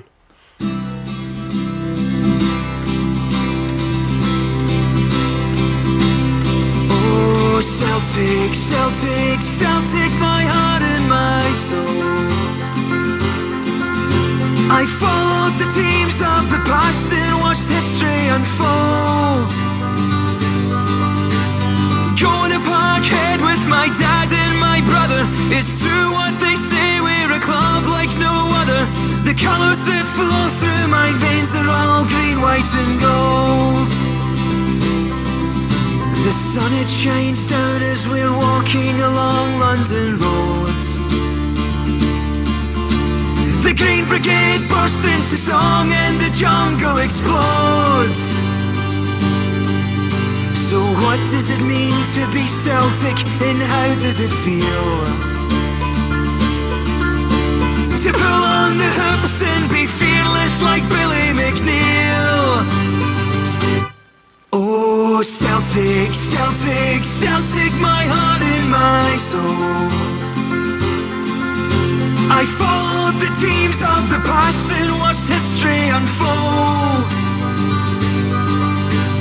Going to Parkhead with my dad and my brother. It's true what they say, we're a club like no other. The colours that flow through my veins are all green, white and gold. They came in their thousands to Lisbon and Jock had a plan. He understood football was nothing without the fans. We went to go down before Gemmill and Chalmers would save us. Our jerseys don't fit second best or inferior players. Oh, Celtic, Celtic, Celtic, my heart and my soul. I followed the teams of the past and watched history unfold. Going to Parkhead with my dad and my brother. It's true what they say, we're a club like no other. The colours that flow through my veins are all green, white and gold. Oh, Celtic, Celtic, Celtic, my heart and my soul. I followed the teams of the past and watched history unfold. Going to Parkhead with my dad and my brother. It's true what they say, we're a club like no other. The colours that flow through my veins are all green, white and gold. There we go. Actually, just pulled the headphones in out, so it's there. Yep, that is the Celtic, My Heart and My Soul from Kevin Miles, especially for Val and Dale, Derek. The day that asked that one, it's a cracking tune out there. And I think when you listen to the words of that song, probably more this season than anything. So Celtic Celtic kit does not fit in inferior players. So listen, if you don't want to be at the club, get out, just go. We need to have a lot of players here this year with this new guy coming in, Ange Postecoglou, that's going to basically play for the club, play for the team, and play for the fans, not just be able to pick up a wage. You know what I mean? And I think this guy will definitely get some of their arses kicked into gear. So it will. And say, but I can just urge any fans, the guy need to be given time. See if he doesn't go in and get the ball rolling straight away. And I mean, if Rangers had to win another league this season, for us to get this right, I would not really be mind, I know a lot of people say, no, we have to win the trophy back. Listen, this is going to be a long-term project. Celtic are on their knees at the minute, and if this guy can come in and get the ball rolling, get the right structures in place, get the right people in place, get the right players in place, might take a few months, may take a season, but if he can do it, then I'm happy enough out there. I just hope the rest of the Celtic fans can do the same. Studs Lanigan, yeah, great song this here. Feed the Bear says, I found the video, Studs, where the tones from the 80s where they were man, dad and his mates are on it and they're trying to get a copy of he's talking to Studs Lanigan there. Wolf Tones 89 gig in June at the Barland steaming. He lost about a stone. It says so when you look at there, the condensation just dripping off off the ceiling there. Right, so somebody asked me to play the Merry Playboy. Where are you? Let's see who it was. There's Eamon Melly on. What's crack, Eamon? Just seen you jumping on there. You're looking for the People's Own MP. Yes, I'll get that on here for you next bit. So well, where is it? Cannot see who asked for the Merry Playboy. Who was it? Can't see it. Anyway, here goes. This is just a version that popped up. It just says on it, unknown track, unknown artist. So I don't know who actually this is from. So we'll play it anyway and see what comes up. Oh, it's out Krista Coyle. Here we go. And when I heard about her crying and the lights is overhead, as they looked up to the sky, saw an Irish soldier laddie who looked at me right fearlessly and said, and will you stand in the band like a true Irishman and go and fight the forces of the crown? And will you march with O'Neill to an Irish battlefield? For tonight we're gonna free old Wexford town. Said it to the soldier lad, would you take me to your captain? It'd be my pride and joy to march with you today. My brother fell in Cork and my son in Enniscorthy, and to the noble captain I can say, and will you stand in the band like a true Irishman and go and fight the forces of the crown? And will you march with O'Neill to an Irish battlefield? For tonight we're gonna free old Wexford town. And as we march back home again in the shadow of the evening, with our banners flying low to the memory of our dead, as we return unto our homes without our soldier laddie. And I never will forget those words he said. And will you stand in the band like a true Irishman and go and fight the forces of the crown? And I will march with O'Neill to an Irish battlefield. For tonight we're gonna free old Wexford town. Will you stand in the band like a true Irishman and go and fight the forces of the crown? And will you march with O'Neill to an Irish battlefield? For tonight we're gonna free old Wexford town.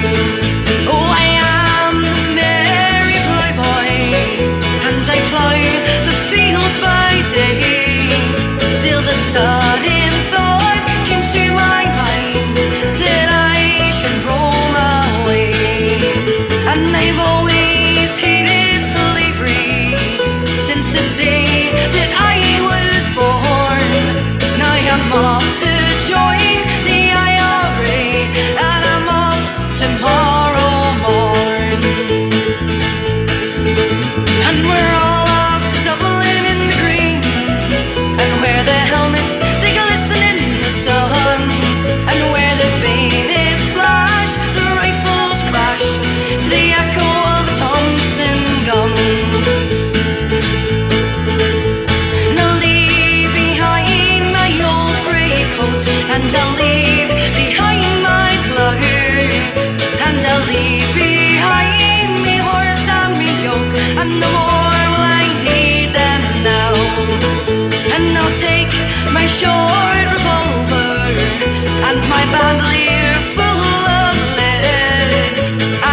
many more must die now? How many must we lose before the island people there on destiny can choose? From immortal Robert Emmett, Bobby Sands and Pete, who was given 30,000 votes while in captivity. No more you'll hear the lark's sweet song upon the Ulster Rare, her gaze upon the snowflakes pure to calm his deep despair.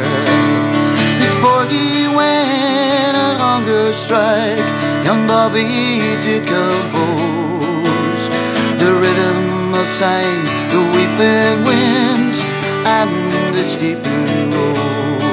He was a poet and a soldier, he died courageously, and we give him 30,000 votes while in captivity. Thomas Ashe, he gave everything in 1917. The Lord Mayor of Cork, Mac Sweeney, died his freedom to obtain. Never one of all our dead died more courageously than young Bobby Sands from Trimble, the people's own MP. Forever we'll remember him, that man who died and played. This country, north and south, might be united once again. To mourn him is to organize and build a movement strong, with ballad box and armor-light, with music and a song.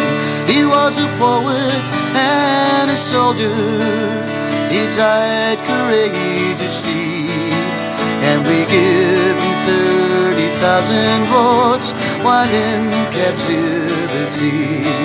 He was a poet and a soldier, he died courageously, and we give him 30,000 votes while in captivity. That's Cobb McCulloch there with the People's Own MP, especially for Eamon Melly, who asked that one on YouTube today. That there's songs from the Ernia Flute Band's 25th anniversary CD. There's about 6 songs on the CD. They're from artists. Cobb does a couple, Cara McCann does a couple as well. Yes, that one's special for Eamon, who asked that one. The massive congrats to the Antrim footballers who just been promoted to Division 3 in the National League, who beat in Waterford today by a pretty healthy scoreline. So well done, lads. Great result. Both the footballers and the hurlers are doing quite well this year. Let's see. I'm just looking here on this on the YouTube feed. There's Geraldine Cottle, she was looking for Flag in the Field. Listen, I played it last week there, Geraldine. I'll maybe get on in another couple of weeks for you again, so well. Was there any other songs you want to let me know? Valerie Delaney says, could you please play Kevin Barry for Rab? Studs Lannigan says, amazing amount of artists covering the Reb songs. Yep, definitely there is. It's a great time to be a rebel artist. There's plenty of bars looking busy singers. Hugh Neal, Eamon, I'm a bit old and slow, or so old or slow. I think you're old and slow. As Ro and Marty keep telling people, well, that's the truth. So you are a bit old and you're a bit slow. But here, listen, we'll love you. So we'll let that slide. So well. Terry Creaney says, Hugh, you're only as young as the woman you feel. Oh, for God's sake. I'm baked and drinking cider, so I've got an excuse, guys. Celine says, oh, this would be a great interview. Look forward to it. What are you talking about, the Danny Devaney one or the Pat Sheehan one? I mentioned that there about 10 minutes ago. It's only come up my Celine, so it is. Right, yes, we'll go do this one here. Say it's basically because Antrim have been promoted to Division 3 today in the football. We'll do a song about a good sort of Antrim Republican guy who was hanged in Toonbridge. Raleigh McCorley. Obviously, the tune, Sean South goes to the tune of Raleigh McCorley. Some people think it's the other way about, but Raleigh McCorley was away long time before Sean South was. So yeah, this is from Martin Higgins' album Lullabies and Battle Cries. This is the Ballad of Raleigh McCorley. We'll dedicate this day to all the Antrim fans and of course the Antrim football team who beat Waterford this afternoon away from home to be promoted to Division 3. So well done, Saffrons, a boo. Here we go. I'll see the host of fleet-foot men who sped with faces wan from Farmstead and from Fisher's Cut along the banks of Bann. They come with vengeance in their eyes. Too late are they. For young Roddy McCarty goes to die on the bridge of Tim today. When last he stepped up the streets, the shining pike in hand, behind him marched a grim array, a stalwart of Lairdis band. For Antrim town, he led them to the fray. And young Roddy McCurry goes to die on the bridge of Tim today. And up the narrow street he steps, smiling, proud and young. About the hemp rope on his neck, the golden ringlets clung. There was never a tear in his blue eyes, both sad and bright are they. For young Roddy McCarty goes to die on the bridge of Tim today.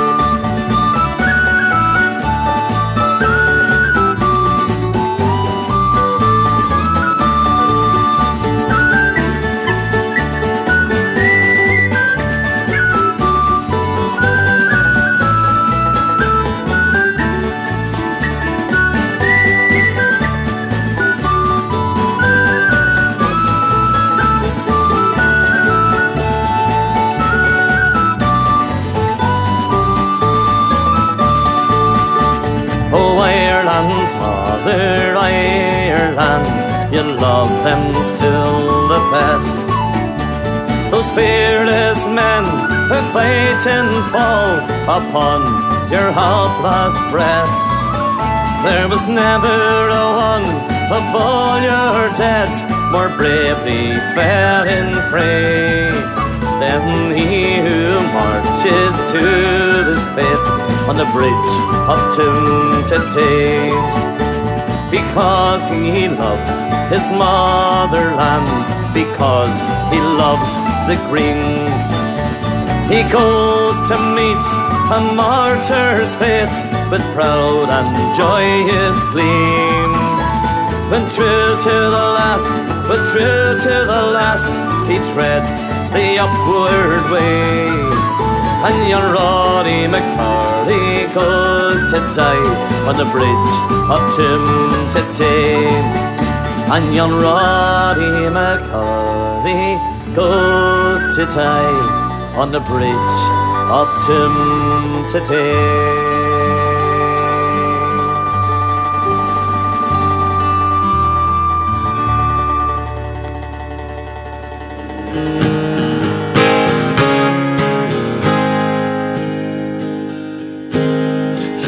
Joy one Monday morning, high upon the gallows tree, given by he gave his young life for the cause of liberty. Just before he faced a hangman in his dreary prison cell. British soldiers tortured Barry just because he would not tell of the names of his companions and other things they wish to know. Turn and former, or we will kill you. Kevin Barry answered no.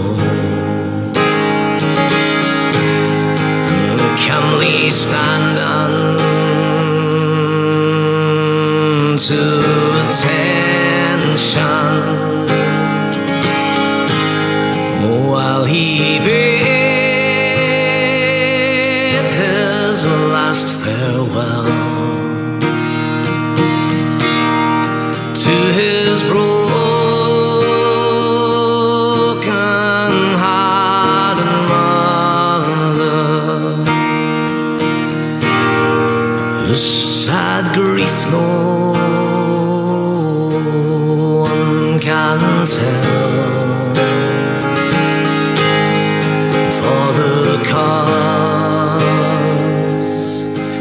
he proudly cherished, the sad part had to be, then to death walked softly smiling. That old island, it might be free. Another martyr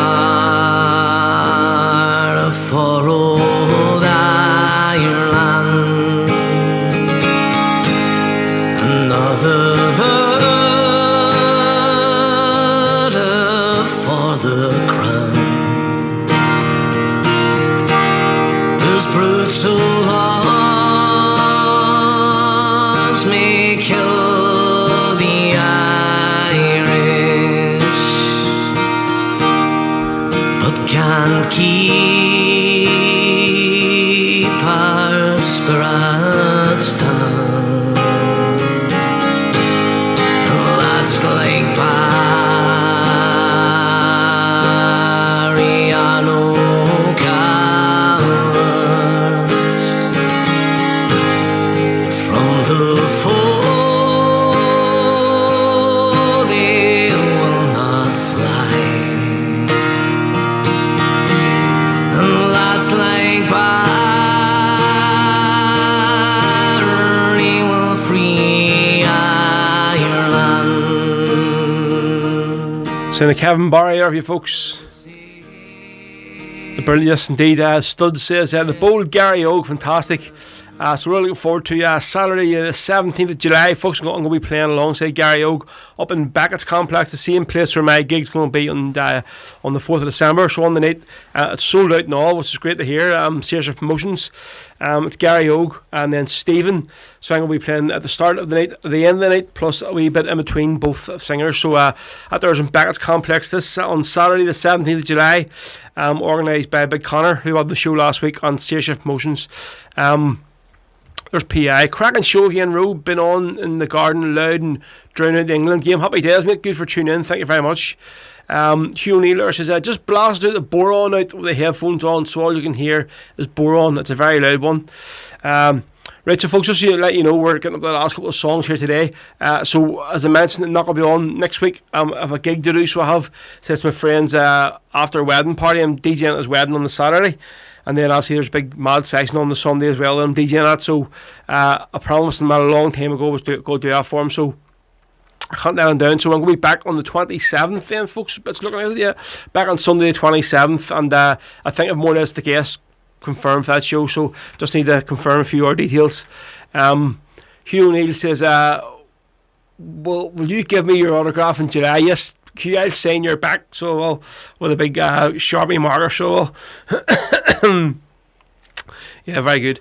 Yeah, and then of course it's the weekend of, I'm trying to actually check here now what Sunday that is going to be, because I said there's one of the ones in July I'm not going to be here.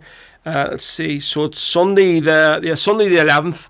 So me and Laura and all the kids, all the rest of everybody else is going down to Marion Lane, down to Bundoran for the weekend, folks, for July. So I'm not going to be doing the show live this year. I've done it live when I was down there last year, and I just said no, I'm not going to do it. So listen, that's two Sundays. So basically next Sunday the 20th, and then next Sunday the 11th of July. There's going to be no Rebel Sundays, folks, unfortunately. So just giving you a wee heads up now, in case you're wondering or listening, going, why is this show not on? You know. So, Martin Heaney, always a great show on here, LOL. Right, so we'll do this one here for Martin's friend Mairead, who is apparently a very demanding woman. She was looking for a Provost Lullaby, so we'll do this one this year. This is from another CD recorded live in the Barlands, cracking band, Athen Rye. Fantastic. So this is Provost Lullaby from Athen Rye, live in the Barlands for Mairead, who's having a wee meal up in Marty's house today in the White Rock. So, here you go. Welcome on the stage, Glasgow's #1 Irish rebel band, the mighty Athen Rye.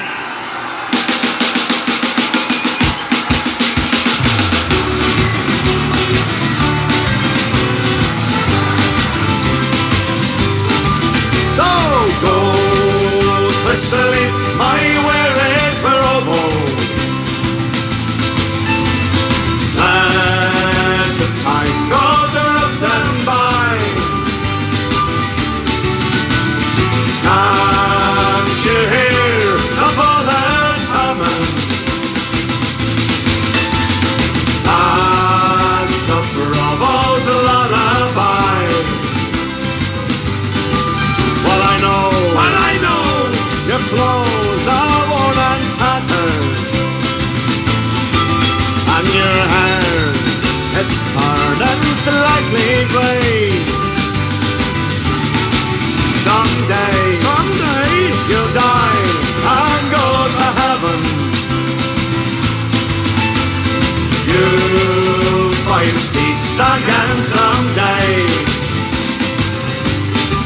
So go to sleep, my weary Provo.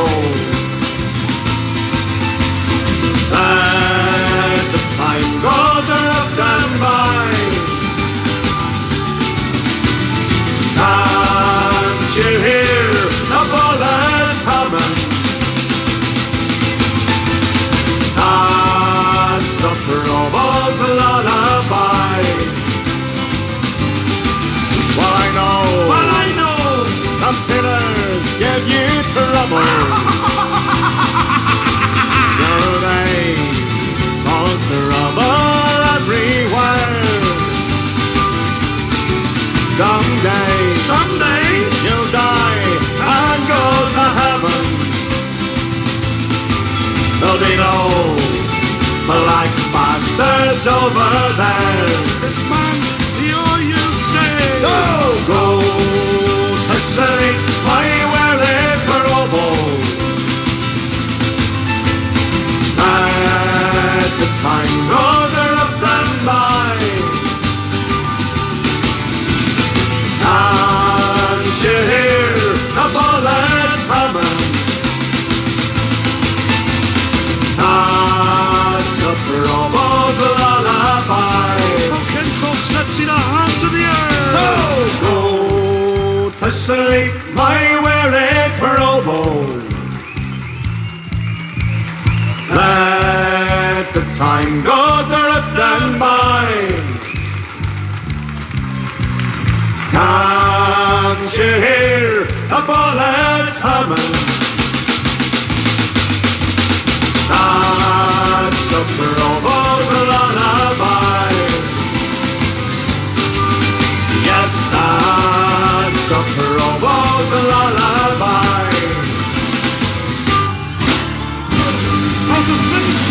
Definitely go. One of the drums off Macmillan, fantastic drums. That's why I play that version. I just love the drumming. Often Rai, the drumming in that album is fantastic. So does our Live the Barlands.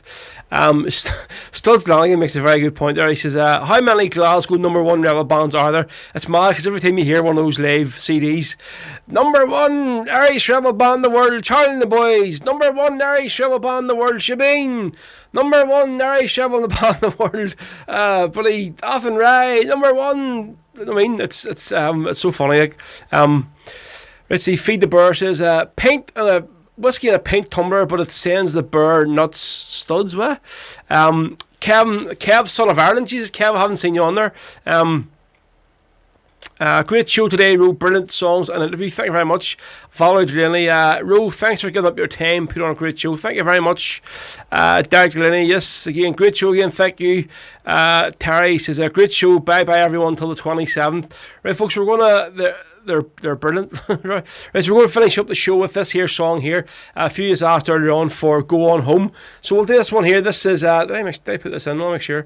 Yeah, this is from Kelly's Men, live in Derry. I think it's live from, what do you call the bar now? It's Bishop's, it's called. Fantastic CD. So it is, the Grace, it's on my album. It's recorded from this album as well, so it's brilliant. So listen, we're going to finish up with this one, folks. Again, if any of you have donated to the show today, thank you very much. It's much appreciated that everybody has. If you haven't just yet, there's a wee link there, PayPal link to scan up your phone, or there's a wee link there as well on the it's pinned to the comments. It just brings it straight through, folks. Anything you can, of big or small, much appreciated, just goes towards keeping the show going every Sunday, you know. So it's great to have you all on today, folks. Great chat as always, great bit of crack and banter in the chat section. So right, so this is Go On Home, British Soldiers from Kelly's Men, another great Derry band, folks. Very, very underrated band, this is, I have to say, very underrated. So we're going to do this one and finish up as usual with the Rant in the Vein. So until then, see us all on the 27th, folks. So hope you had a good day. I'm heading out here now for a family barbecue, and it might show up in the old scales next Saturday when I go to Slim World. So I'm a bit sure. What can you do? It's summer, folks. Have to enjoy it while it's here. Thanks for coming tonight. We want everyone in the bar to sing along. So go on home, British soldiers, go on home. Have you got the fucking homes of your own? For 800 years we fought you without fear, and we'll fight you for 800 more. Well, if you stay, British soldiers, if you stay, you will never ever beat the IRA. For there's 14 men a day, alas, that you will bury. So take a tip and leave us, let us be. So go on home, British soldiers, go on home. Have you got no fucking homes of your own? For 800 years we fought you without fear, and we'll fight you for 800 more. Well, we're fighting British soldiers for the cause. We will never let the soldiers be caught. Throughout our history we're born to be free. So get out, you British bastards, leave us be. So go on home, British soldiers, go on home. Have you got no fucking homes of your own? For 800 years we fought you without fear, and we'll fight you for 800 more.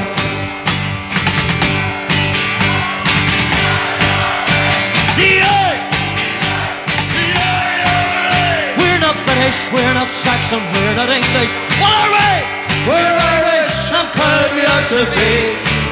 So fuck your Union Jack, we want our country back. Oh, we want to see old Ireland free once more. So go on home, British soldiers, go on home. Have you got no fucking homes of your own? For 800 years we fought you without fear, and we'll fight ye for 800 on your own. So go on home. British soldiers go on home. You've got no fucking homes of your own. 800 years, you've got you enough years. And we'll fight ye for 800 more. So go on home, British soldiers, go on home. Ah, we've got no fucking homes of your own. For 800 years we fought you without fear, and we'll fight you for 800 more. Folks, thank you, good night.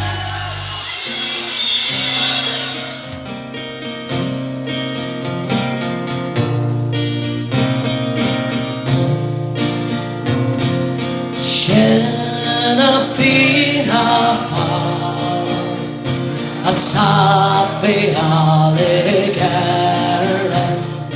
Queens are slow Her tender rannicum They buzz face hair Shantir a shunshir pasta Ni akbar Pantira not pental And dots I in Sabarnwell They got their kill On was no sill They gone their scrape They labot now be lit Charlotte cannon Around Navin. Thanks very much, good night, God bless you all. Chucky Allah, we'll be back in here on Sunday night. See you then, cheers. You have been listening to Rebel Podcast of Rory Carson. To listen to this and past episodes again, and to also check out future episodes, keep an eye on our official SoundCloud page. We are also available on all social media outlets. Just search Rebel Podcast. Bhí si bh géisteach an sin leis an fád cruúlaí Rebel le Rory McCarson. Le héisteach le seo agus hir hagran a ríis, agus na hagran atá le teach, caisúil ar siúificail sugin ar SoundCloud, agus táid ar fáil ar gach cinneal ardan ar na main thuisiilta. Ní mór dit ach fád cruúlaí Rebel a curda.